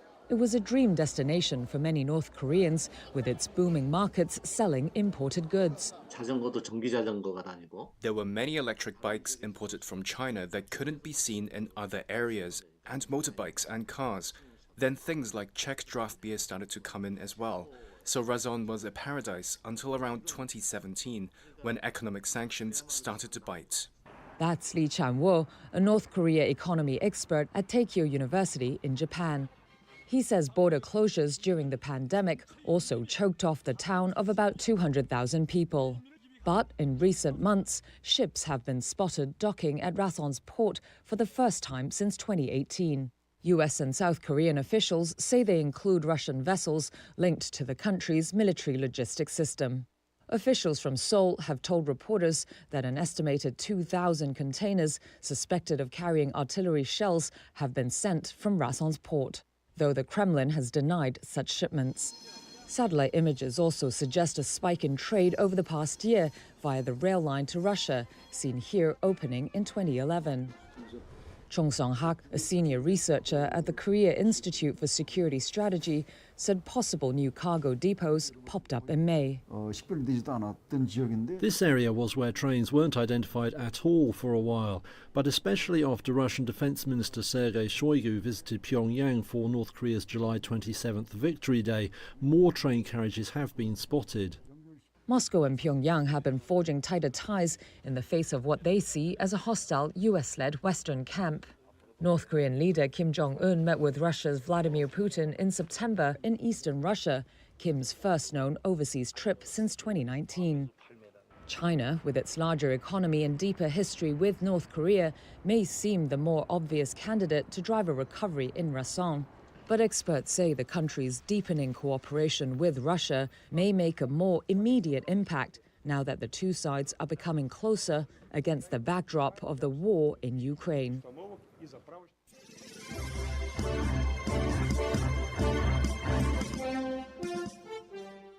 You were listening to the Midday News on WINNFM 98.9. The headlines? St. Kitts and Nevis Social Security Board to strengthen compliance efforts and begin discussions on reform in 2024. The Cable St. Kitts launches project to improve the aesthetics of the JNF Hospital lobby. Grenada's Keith Mitchell takes his greatest hits on the road. International Court of Justice to hand down provisional measures on December 1st. Internationally, there are hopes the truce between Israel and Hamas could be extended, with talks being held in Qatar about a possible new deal. Thank you for listening. That was the WINNFM Headline News. The Headline News was brought to you by Caribbean Alliance, KDP Enterprises, The Grange, and Carib Brewery.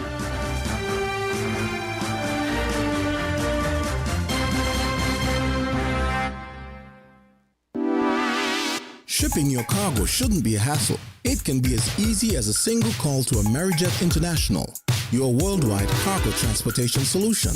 We provide all the services you need to ship your goods anywhere in the world, whether your shipment is fresh, frozen, large or small, alive or hazardous. You can count on Amerijet to deliver it safe and sound.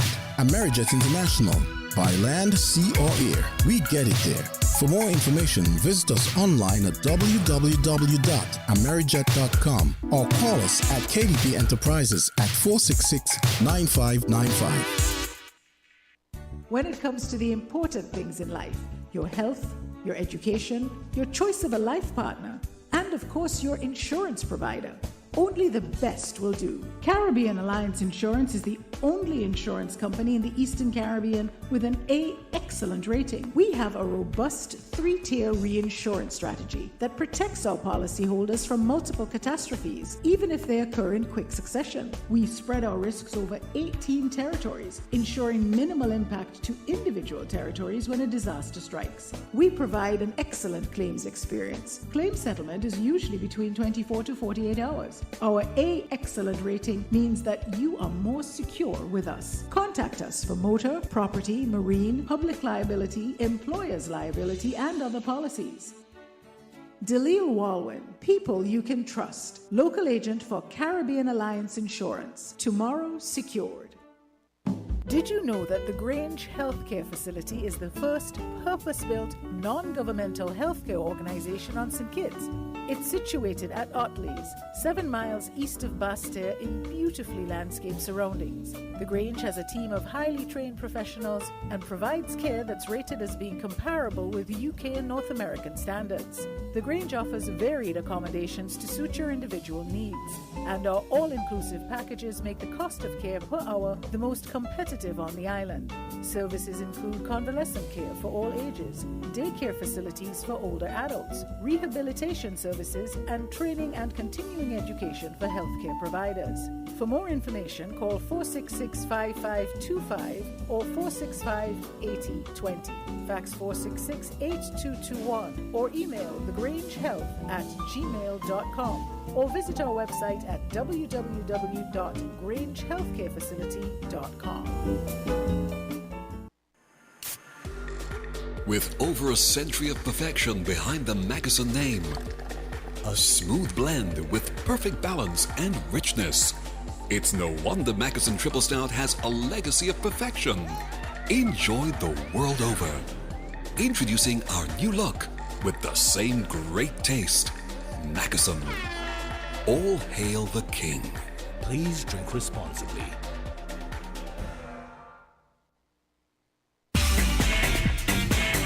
From the South, 98.9. WINNMedia FM.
Attention all savvy shoppers. VAT days are right around the corner. But why wait? Get a head start now at Hosford. Take advantage of our exclusive pre-approved credit offer for VAT days on December 15 and 16. Head over to Hosford's Building and Nevis Center's Furniture and Appliances and Ashley Furniture Home Store today. And don't forget to swing by Hosford's Auto Sales event for the lowest interest rates on all brand new vehicles. Imagine Hosford's dropping major discounts and pre-approved credit when you shop now. It's that easy. Just visit any Hosford's department, make your VAT days wish list, and we'll take care of the credit check. Then come back on December VAT days to take home everything you pick with your pre-approved credit. Hosford's has you covered for furniture, appliances, or a brand new car on VAT day. Don't miss out. Get pre-approved credit now for VAT days in December at Hosford. Visit our stores for all the details. Terms and conditions apply. Hosford's, where your VAT day dreams come true. Hurry in today.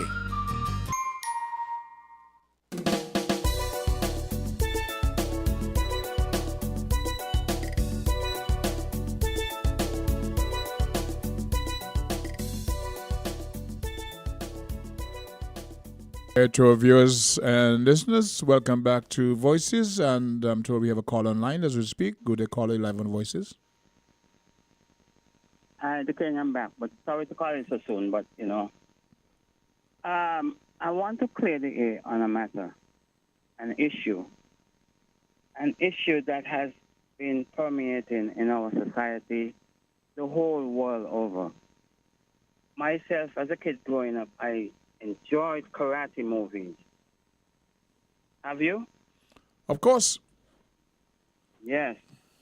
And there is something in the Chinese philosophy which is known as yin and yang. It's a sort of balance. A balance where you have this circle, and in that balance you have like a tadpole, right? In that tadpole, it might be, in one of the tadpoles, there might be black and white. Most of the time, it's black and white. In coloration now, you might have different colors to bring out other visuals. But in that tadpole, you might have a dot of white or a dot of black. That was fascinating to know that even the Chinese had that philosophy. But it is in all culture, it is in all civilization where they have this philosophy of balance. If I were to take you back, and I had to take you back, because to us the Bible is recent, but the Bible speaks about other mythologies. It explains what happened in other previous cultures. But this was the religious book that we inherited, and I have my respect for the book. But the story of Cain and Abel, it goes back to two brothers, born from the same mother, having the same father. Heru and Set Typhon, where the word Satan came around. I'm coming to the point of devil and who are devils and this thing. Okay. But in the African culture, there was never a devil. Now, in Vodun, or in the Orisha culture, you will have someone who they call Elegba or Legba. They would have called him the trickster. He is the deity of the crossroads, and they would call him the trickster. When the Western philosophies, when the Western people did not understand it, they misconstrued it and took it into their philosophy, into their religiosity, and said, well, this is the archetype of the devil. Set killed his brother Osiris, and this is the archetype of the devil. But in the African culture, there was no such thing as a devil. Okay. We saw those mythology for what they were, and we saw those mythology of day and night. And everything came out of the night into the day. But it's going to go back around to the night. But those who assume position in civilization, they only wanted to stuck on the day, mostly on the day, because the night is darkness and blackness. And darkness and blackness more attribute to our black people's tribulation and so forth. So they say, oh, we are the day, we are the West, and so forth, and we are the West. That is what the Romans said, we are in the West. And that is, we in the conscious community, and like I came into your studio and I said to you, the King, I am Afrocentric. I does not subscribe to like I am Pan-African, because Afrocentric is holistic. Pan-African, somehow to me, Pan-African leaves out some of the spiritual principles of what we're supposed to hold dearly to, and we don't grasp the full concept.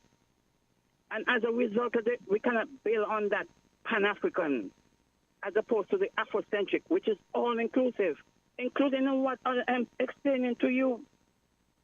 Because it cannot be stuck on the day. Sometimes the hour is going to come into the night hours. And it cannot stuck on just the night. It has to be a balance in all things. I hope you understand what I'm trying to say. Of course, it's for listeners to take it in also. It's a big misconception, and it is stunning the growth of a lot of us. Because we are here to awaken people, and we are not here to just sully into some minute things. That is gonna come. The minute and the mundane is gonna come. But our first priority is to awaken our people. And when they are awoke, then they can go on the journey. They will come across these things, and they might be perplexed about these things. But they will start it out throughout their life. But this cannot be our priority. In our culture, it was not no devil. But as civilization and as men come and men fall short, and they bring up these civilizations, they feel like their civilization going to last forever. Where empires will rise and empires will fall. Where so? And there is no end. There is no end to this world. Their empires will rise and empires will fall. China will rise and China will fall. The U.S. has risen. They're going to fall. Some other things are going to fall.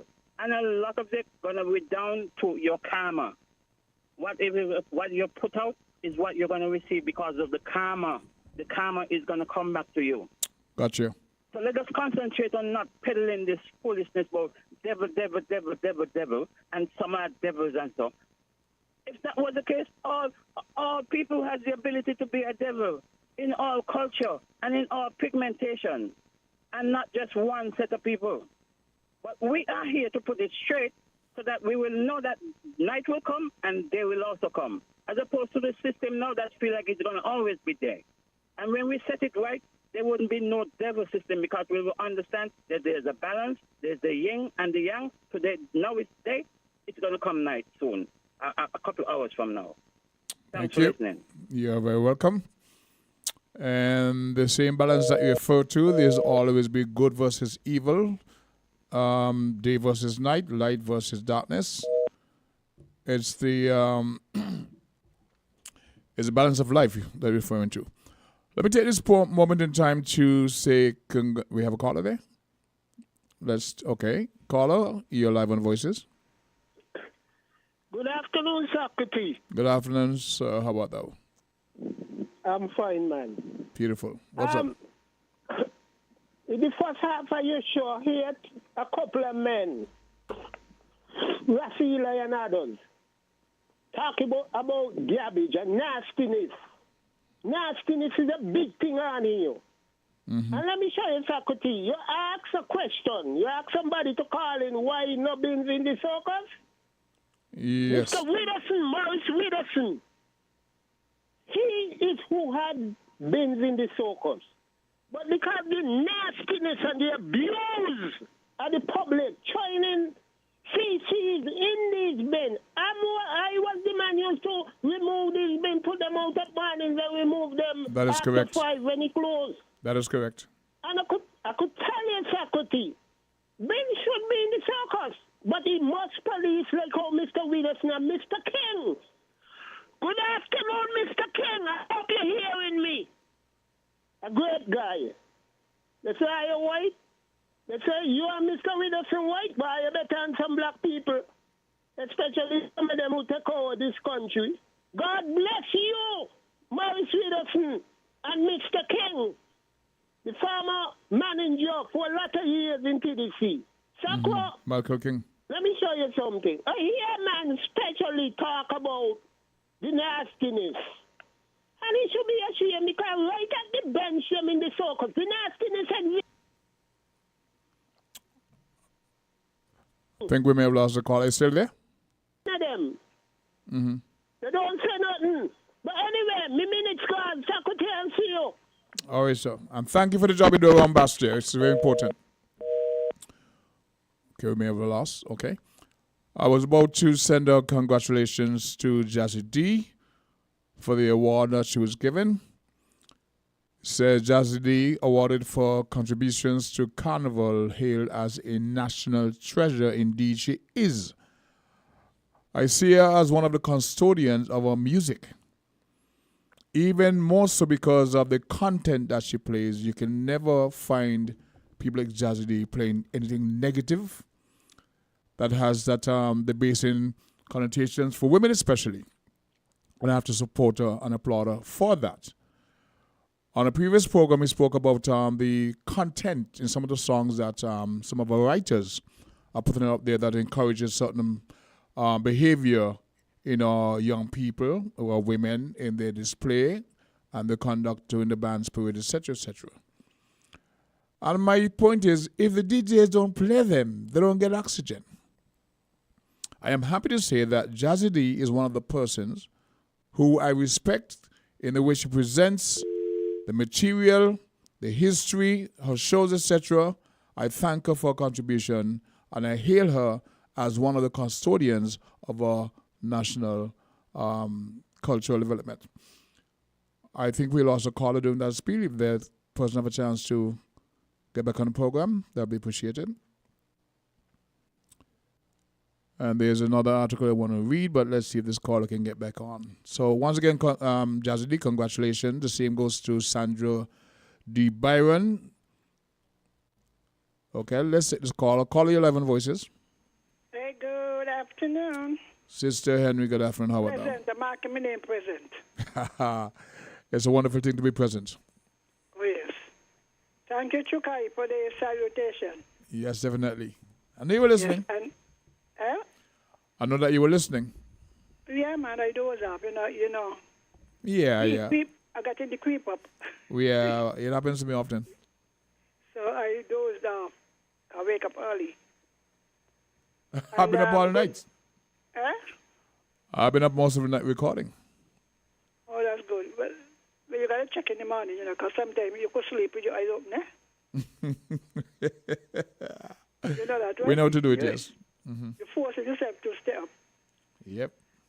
Good afternoon, Journey. And thanks, Africa, for that presentation you made just now. Now, I have been studying. Oh, let me go first to Flo. I was disturbed this afternoon by somebody said they're calling on behalf of Flo about their services. I said, Miss, please to tell Flo go and fix the landline service. The service is poor. And if they're really concerned, we could take a double bubble. You understand? All right. Everybody want double. You don't think it's time enough? Did you say and Flo give us double bubble? Depends on what the public demands. The public demand it, but they're ignoring us because they got the market cornered. Yeah, that could be a point. It's just that. You want to tell me you buy a plan and you don't finish it. You don't roll over. So you must buy the next one. Mm-hmm. You know? They cost more than internet. They're in the business of making money from the public. If you don't, Flo don't, cable and wireless don't play dividends. Okay. So what are we getting for our money? You top ups? We have bought their shares. Mm-hmm. So we are part of the business, but not in it for us. Yeah, are you buying shares? Some companies are you a do shareholder? shares, right? Uh-huh. Eh? Have you bought shares? Yeah, you remember when Dr. Douglas encouraged the whole nation to buy and shares? the poor people to take up their money from the sugar thing to go buy shares, you remember? Of course, yeah. I bought a whole 1,000. Congratulations. So you should be raking it in. I'm telling you, a lady calling the other day was saying they do a whole AGM which means that they have no respect for nobody. Well, they But should they are have. the They stock should have. market. They are the stock market, you know. I mean, they are saying other things also.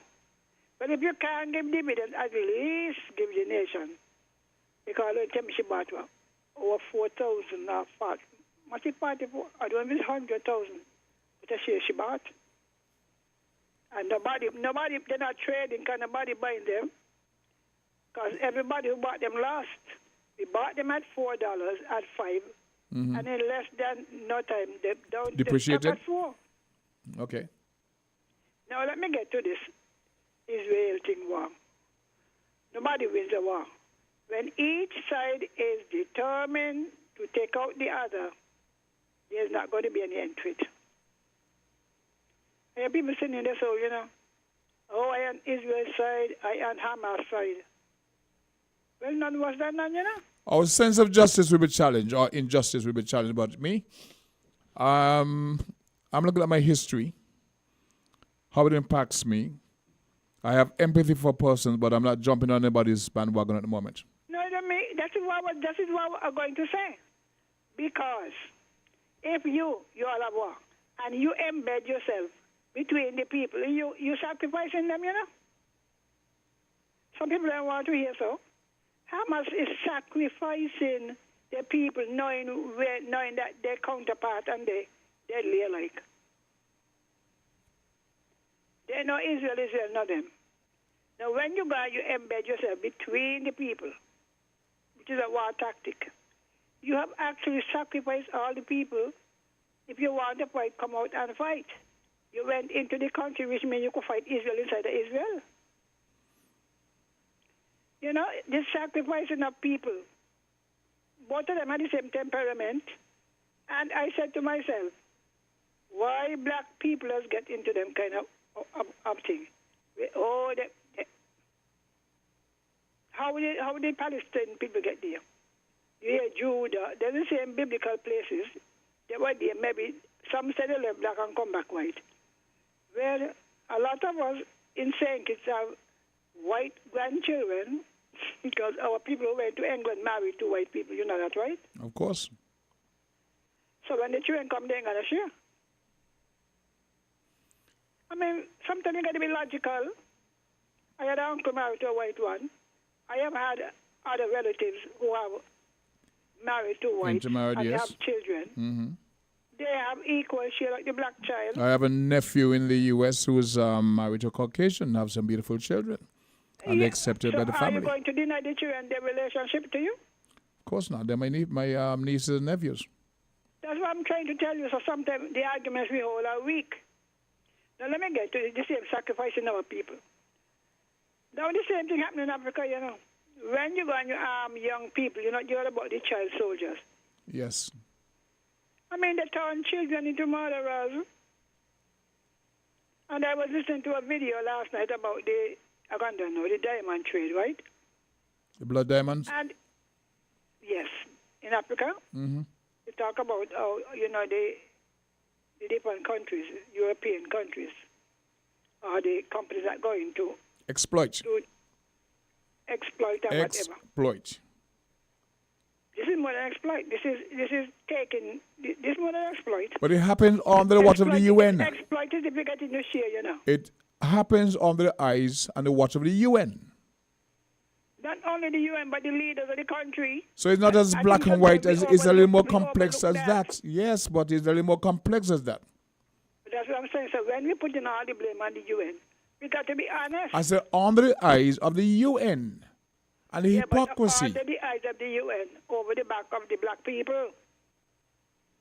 Because they were saying what each competing thing do. They arm each tribe or each set. Of course.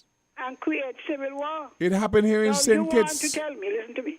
You want to tell me. I tell my good friend, black people are stupid. The same thing we have here in a permanent labor, unity and PLP and this. Same kind of fighting. Well, we have no sense.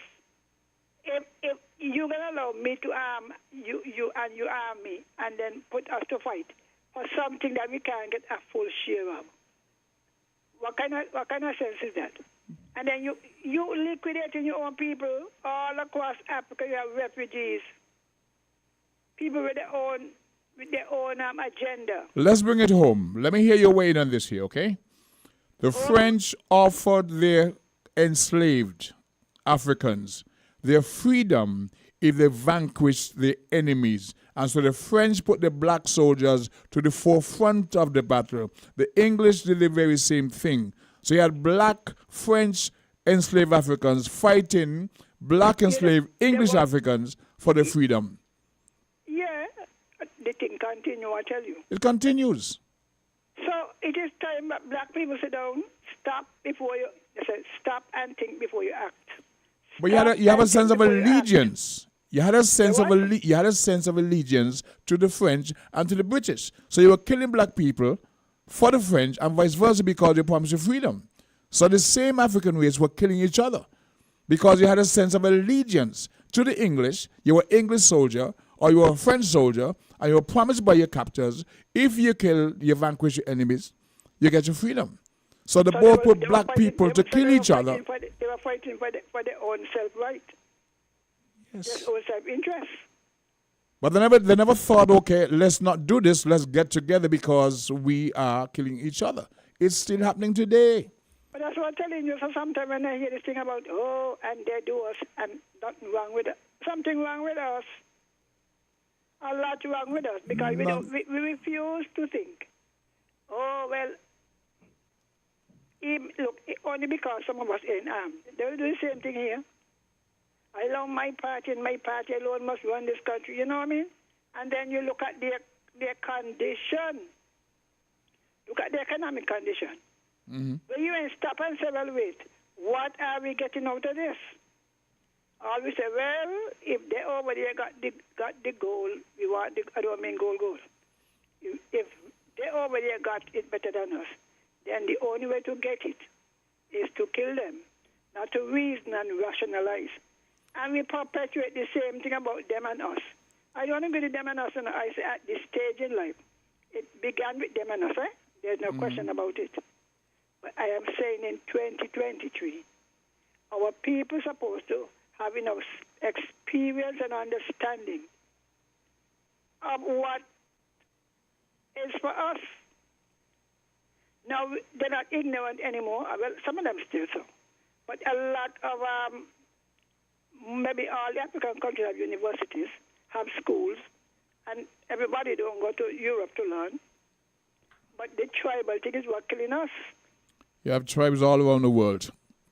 Yeah, I mean, the tribe, some tribes are more tolerant than others, you know. But this liquidation, this plan to eliminate. So all I do, I pray, because the Bible says, pray for the peace of Jerusalem. Pray for the peace. But we're stirring up. And we're not condemn both sides. Because I asked the question again, what was Hamas expecting when they went into Israel? I'm not as versed on the topic as possible, right? But you have to strategize in battle. And Israel is not innocent in the whole matter. There's not innocent in this. So I'm not going to sit here and blame Hamas and say it's the reason why this and that and that. Sometimes when your back is against the wall, you use whatever means you have. Because those same tunnels, based on what I understand, was built by Israel on the hospital. And extend, that's what you those believe, right? Not what I believe. The literature is there that they were built. They admitted it that Israel built the same tunnels on the hospitals. Took them over. That's why they know where they are. They built them. I asked you, and Hamas took them over. Whether they take them over or not, utilize them. But I'm saying Israel had that policy in place. They built them on the hospitals. And they took them over. And That so be the case. They embedded themselves between the people. They embedded themselves between the people. And that is why I'm not taking sides in this matter. Me ain't gonna side either. You see, my heart grieve for everybody. Mm-hmm. My heart grieve because I'm a mother and I old. But your tone is that Israel is justified in doing what they do because Hamas embedded himself among the people. That's what you're saying. There can be no justification.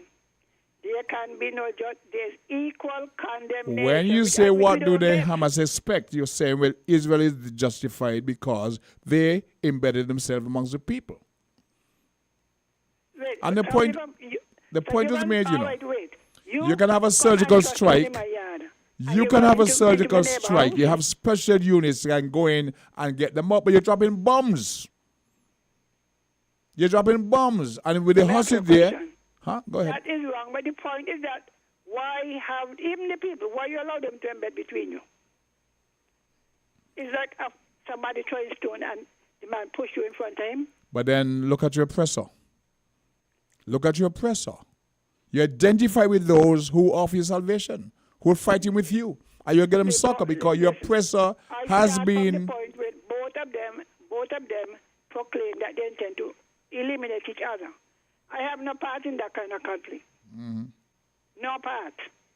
Because Hamas want to eliminate, Israel want to eliminate. Well, they're going to eliminate each other. You haven't thought about that. Yes. And when they do, somebody's going to move in. So Well, somebody wins a war. that's nothing new. There's nothing new. From the earliest recorded history of mankind, it's slaughtering, taking over, just about property. Take away your land, displace you, etc. Throughout. Everybody want to It's what extend the happened kingdom. here in St. Kitts. Europeans came here, took out the Kalinagos, checked the land, wiped them out. It's happening throughout the region. turn on each other. It hasn't changed. Then turn on each other. Yes, so when they then take out the Amerindians, Correct. they then turn on each other. For land. No, but for land or for whatever. The point Well, is the that value of the land represented a sugar industry, a commerce, etc. it's more than that. It But that represents particular an crop. an extension of each other's kingdom. It's Mhm, more than correct. just a sugar, you know. Correct. Property. You understand? And then what you get? Extension of the kingdom. If not of the cremation, empire. 6 feet under. That's all you get. Well, boy, But how your many of us know footprint. that? Huh? Anyway, I love the Bible, you hear? The better we read it and try to understand it. Extrapolate become what we less can from it. confused, Less confused. Mhm. Less confused. Because it is in there and I say, all of these things going to happen. Don't lose your nerves. Quite so. So you stay calm, eh? And let all of us pepper all of them. Because the innocent is suffering in anything. People sending people children to war. That they start having a part in. It goes all through, you know. You raise your Throughout children. man's recorded history, on every continent, is being bloodshed, all in the That's name what I'm of saying. some deity, And the youth are the ones who politics suffer. and religion, and property. And it's not going to end. It's not going to stop. Anyway, God promised an end to it, eh? Read the book of Revelation. All right then, good afternoon. Thank you for your thoughts and your contribution. We now Yeah, go and I'm downtown. praying for all of us, eh? I'm praying for all of us. Much You need appreciated. to continue praying for some rain, eh? We don't have enough rain right now? Don't set the point? Yes. The boss must be well wicked because we don't get much. Well, you know, SP. We bless No, I up don't there. have rain down, nothing going rain down, so I'm up here dry. It happens. Right? It happens. Anyway, pray for those in Jamaica, Barbados with the earthquake. Yes, Jamaica has that was flooding, both yesterday. flooding and Yesterday. Earthquake, eh? Yesterday. Yeah, you didn't know that? Yes, I was It was a confirming. 5.6 that hit Barbados, St. Vincent, I think St. Lucia. Mm-hmm. And Jamaica had a 4.2. And Jamaica was still having rains and so. Some places are flooded, farmers lose their crops and whatnot. That is true. But we're not taking warning, you know. You know what we say here in St. Kitts? Oh. We bless. We bless. I tell you what Jesus said, you know. He said, if you think that they're more wicked than you, why all of these things happen to them? He said, unless you repent, change your ways, change your mind, change your thinking, it can happen to you at some point. Okay. Oh. Right? So all we will call him blessed. Continue where we're going. The end of blessing is destruction. All right then. Thank you once again for your contribution. We say hi to Chris Collins up there in Sheffield in the UK as we pause to give credit to our sponsors. Get ready to transform your space with the Horsford's Building and Nevis Centers. Spruce it up big fresh paint and tile sale. It's your chance to give your home a fresh new look at a whopping 25% off store-wide on all paints and tile at Horsford's Building and Nevis Centers. But wait, there's more. With every purchase of Citizens Paints, you could win a free room paint over. Imagine walking into a freshly painted room completely on us. Looking for even more options? We've got you covered with fantastic deals on Sherwin-Williams and Penta paints. Don't miss out on the chance to get premium quality paints at amazing prices. But hurry now to Horswood's Building and Nevis Center. This incredible offer is available for the entire months of November and December only. Terms and conditions apply, so be sure to visit us for all the details. So don't wait. Head on over to our store and take advantage of Horswood's Building and Nevis Center. Spruce it up big fresh paint and tile sale. Give your space the makeover it deserves and make this holiday season extra special. Attention all Value Club members, get ready for an exciting November to remember at Horswood's Value Mart. Value Club members, brace yourselves for double point splendor. That's right, every purchase of fresh produce and succulent meats earns you double the points. Exclusively for Value Club members. Fill your carts, earn those points, and watch the rewards pile up. It's a double point splendor for every Value Club member on produce and meat for the entire month of November. Join us at Horswood's Value Mart this November, and let's make it a month to remember. See you at the store.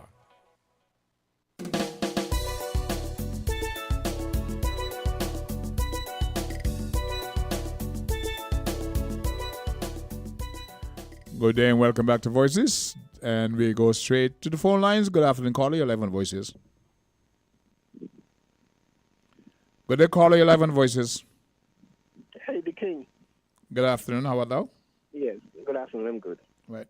Now, there's a lot of things in the African culture that Africans did not know about. When I say knew about, there are a lot of words that Africans didn't know if we're going back into antiquity. Words like rape, hate, and evil. These are words the African culture didn't use. So to say that we need to move away from what our oppressor gave us, my thing is,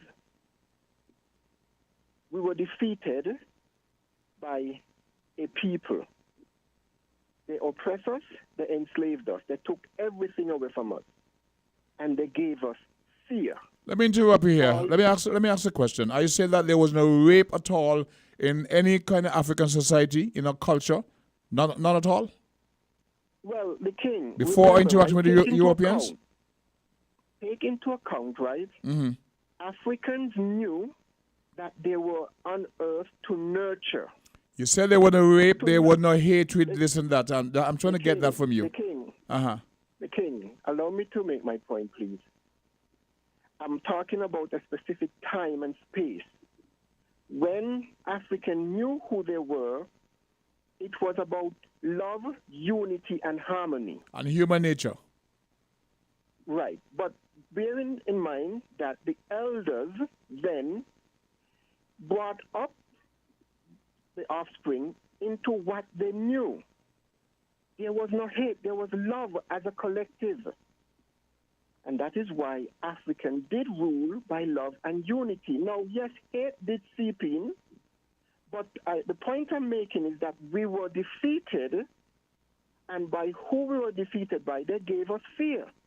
False evidence appearing real. They gave us God and a devil. But my thing is the King. Remember again that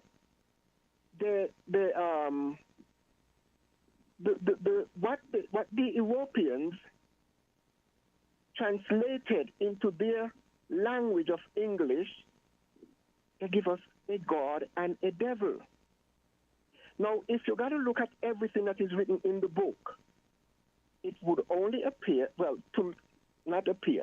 What I'm seeing is that those who translated this book into this version in English, they are the ones that have committed the acts of killing in the book. And by that I mean they give us a God that have killed. The caller before said, We need to move away from God. And who gave us that? By his own words, he's saying that African did not know devil and God. I agree with that. But what we have is what was given to us by our oppressors. And I am saying if we look close to what is written in this book, and we look at their footprint on this planet, go and kill and take their land, kill elders, sucklings, take their spoil. Well, who have done that? The king? I am not harboring and I'm not dwelling on it. I'm highlighting what was written, and what was written by who wrote have committed the acts. Now, when I say that the devil, it is in the book. The devil is going around like today, like a roaring lion. You know, for some people to come on the ear and act as if they have a monopoly on knowledge, it is totally ignorant. Because I've said, we learn and we unlearn, and the journey is not a finality. So people act as if they hear what they want to hear, and then they want to be but what somebody else is saying. We are here to edify each other. But don't come and rubbish what one person say as if you have a monopoly on knowledge. Okay. Thank you for hearing me, the king. Okay, thank you. Here's my take on it. All right? I refuse to be the eternal victim. From 1444 to 1834, roughly 400 years, has been an interruption of African development. 400 years. It has been devastating to people of African descent. Right? And it has really decimated the people in terms of the culture, the history. The most damaging thing that has affected us is the brainwashing and the division and separation it has caused, but it is not the total culmination of a people. There's been an interruption of our development and culture, and the struggle is real. But I refuse to present as the eternal victim. It's been an interruption of a culture that goes back centuries. Goes back centuries. So to present that we were children, we were taken out and we didn't know about rape and hate, human nature dictates that every culture, every civilization has to have rules and laws to govern themselves because man will infringe. Man will infringe. So the African experience in terms of the Atlantic slave trade from 1444 until, say, 1834, when we got emancipation here, there has been an interruption. There has been a rape of the history and culture and the natural, human, and minimal resources of a people. But it's been 400 years. Devastating. But I refuse to accept or play the role of the eternal victim. The Europeans invaded this and that. There were times when the Moors, the Spaniards, when the Moors, Africans, invaded and ruled Spain for 700 years. 700 years. Right? We were enslaved for 400. But when we invaded, conquered, and ruled Spain for 700 years, Africans did that. 700 years. It has to be taken in the totality of our development, our journey. So that interruption that's still affecting us in terms of our people being brainwashed, not really knowing, we were scattered. Deliberately so. Now, the African have a very strong sense of family. We grew up here in St. Kitts and Nevis calling it our elders auntie and uncle. We didn't really know better. We thought we were related by blood, but it's part of our African culture. The Europeans, their thing about enslavement was to destroy the family nucleus. Send the father here, the mother there, the cousin here, because you're bonded together, you're a strong force. So it's divided you. But we still find that, good morning, auntie, it's part of our African culture. So we're not being totally decimated. We have to identify what it is and then work with it. But it is we versus thing, we versus the area of the we have been scattered. 400 years. But we also ruled Spain for over 700 years. So we're not the eternal victims that some people portray us to be. We are challenged. We're facing with the current challenges, the fallout of slavery, mental specifically. Right? Let me take this call, please. Good day, caller. You're live on Voices. Quickly, the king. Yes, sir. Now, you said that we thought we were blood related. We are related by DNA, the king. We are connected. That's by a different blood. thing. When you go up inside the place, say, good morning, auntie, this and that, you're not really blood related. DNA is a different thing because we are all, our DNA is African. We understand that. So two different things. Have you ever asked yourself when you go and you test to see what blood you have and they tell you A+? Have you ever asked them what the plus is? No, I have not. Okay. We are connected by blood, the king. Make no mistake about it. Thank you. Much appreciated. I read recently that there's a certain blood type that only Africans have. Only. And that may be what you're alluding to. No other race on the planet have that. And it was A something. No other race have that but Africans. So if that's what you're alluding to, I'll have to do some more research on that. But yes, we grew up and everybody was auntie, uncle. Lord Nelson sang about Tobagonians. All is one family. You know. I go to Trinidad, people ask me, are you from Tobago? Because you resemble a certain race, tribe of Africa. Phones? We go to the phone lines, go to call your live on Voices. Yes. Me again. You know, I like to do research on my phone. Mm-hmm. And the other day I was looking at the Ottoman Empire. Ottoman Empire? Yes. Huh? Yes, go ahead. The same thing we talk about Spain. Mm-hmm. All of Italy and whatever. They rule, you know. They went into Europe and they invaded and they took over and ruled, as you said. History of man. And not to mention the Arabs. The Arabs went in. Did they damage? Millions, and they're still today trying to push the empire throughout the whole of Africa. Correct. And we ignore it. You know, it grieved my heart, you know. It grieved my heart. I mean, you already have North Africa and some part of East Africa. And the other parts, they're trying to take over the whole place. Of course. It's all about rape. Every so-called developing nation has gone and raped African culture. Yeah, so, you see, my good friend present African like children. We're not. That's why That's why the UN and the role they play. I keep saying, boy, you are demeaning Africans, and they did not lose all of their culture. You know, that's a lie. Of course not. It's too vast to conquer. They brought it with them, you know. Too vast. We say, oh, they lost. That's not true. Not only that, the things we eat, the things, as you said, our behavior. We're very strong with we family. With your grandmother, your mother, your father, yes, everybody. The family nucleus.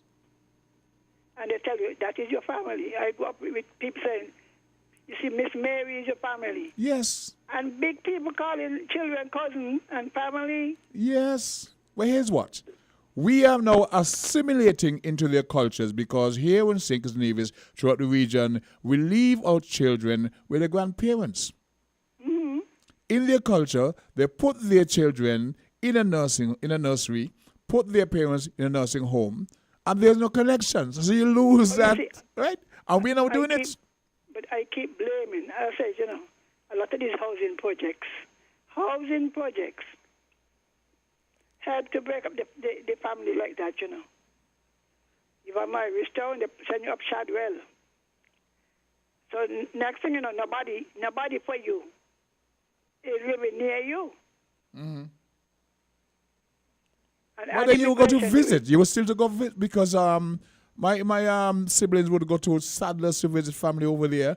In Nevis, we sent family over there. In St. Peter's, because my family has Joseph, we were all over the place. All the Wilkes in Keys, Are my family.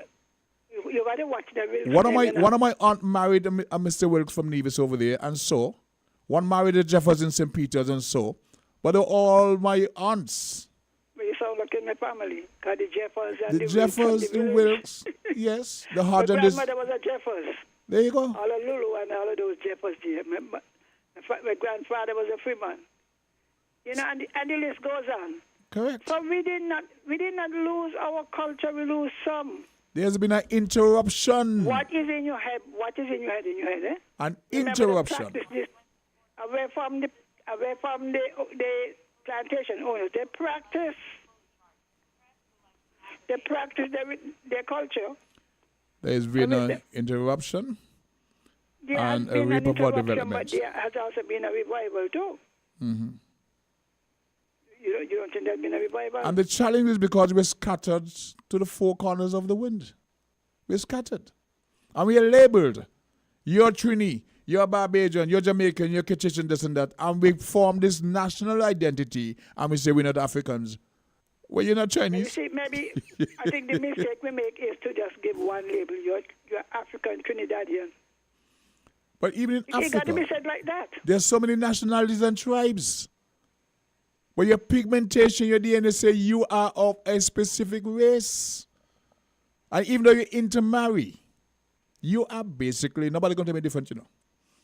Years ago in Canada, I'm out having dinner with a friend, and this, I think he was Jewish or whatever. He was so angry to see me in the same restaurant. I didn't have a need to go to the restroom, but I got up. I was dressed in my African attire. Time Socrates massive. And I strolled across the room, and he watched me, and he eat up himself. I'm saying, yes, look at me. I'm resplendent in what I'm wearing. I am African, proud of it. I just ignored him. Took up my knife and fork and just ate and just look at him. He's glaring. Because I am proud of who I am and know myself. That's the point. Once you know yourself, but you don't got to go around and creating confusion. Once you know yourself, you know, that's why you don't answer some people. Correct. You know, but as I keep saying, we play this victim card too much. At some point, we got to say, stand up for yourself, get up. You understand? Mm-hmm. And we do make excuses for the corrupt amongst us. You must know yourself. If you're in a leadership role, you must represent. Don't allow yourself to be bribed. Now, many of them has been assassinated because they would have taken strong position. We are aware of this. And that is why you find... That shouldn't stop you from standing up. Anyway, while I'm at it, because I was thinking about it, to all of our leaders who like to travel, please pay attention to the trap that is being set for you. Because we still like the shiny things, eh? Mm-hmm. You Rolex watch, you have a watch and shoes. Some not getting watch and shoes, you know, they're getting other things, eh? Because that is the culture of the people. I recall listening to a program on CNN years ago. They're talking about traveling abroad. We got 3 minutes. Right, traveling abroad. Mm-hmm. And it said, look, when you go to some of these countries, the people expect gifts. So they bring it. Certain cultural norms. Yeah, so I think that you got to beg them. They come expecting you to ask. And even before you could ask, they give you. You present it, yeah. Anyway, have a good afternoon. Thank you so very much. I am praying for the tourism sector that you may prosper and be in good health. Even, that's first, John. Even as your soul prosper. So put God first. I understand. Wait, okay. When next on Friday I'm here, God's willing, given the chance, I'm going to present a story that it's based on what Sister Henry just said about when our leaders got there and when travel. I'm going to share a story with you that lawyer Terence Byron shared with me about the first time that Dr. Simmons went to the UN and the person who tried to bribe him. And he said no, and then he established diplomatic relations with Taiwan. But there were people there with monies and all kind of inducement and enticement to bribe him to go with them, and how he handled it. A lot of folks speak about him. They don't know the man. This was shared with me by lawyer Terence Byron about when Dr. Simmons first went to the UN and all the folks who tried to entrap him with trinkets and shiny objects because they know he had intention to established diplomatic relations with Taiwan, the first in the region, and we're still honoring that that respect that we've had with them for the 40 plus years of our independence, 40 years. And so if I given a chance, I'll speak to us more about that. We're now 29 minutes past the 1 o'clock hour. We want to thank all of you as listeners, those who made a contribution to today's presentation of Voices. I wish you peace, love, and a much better tomorrow. Okay? God's willing, I'll be here on Friday.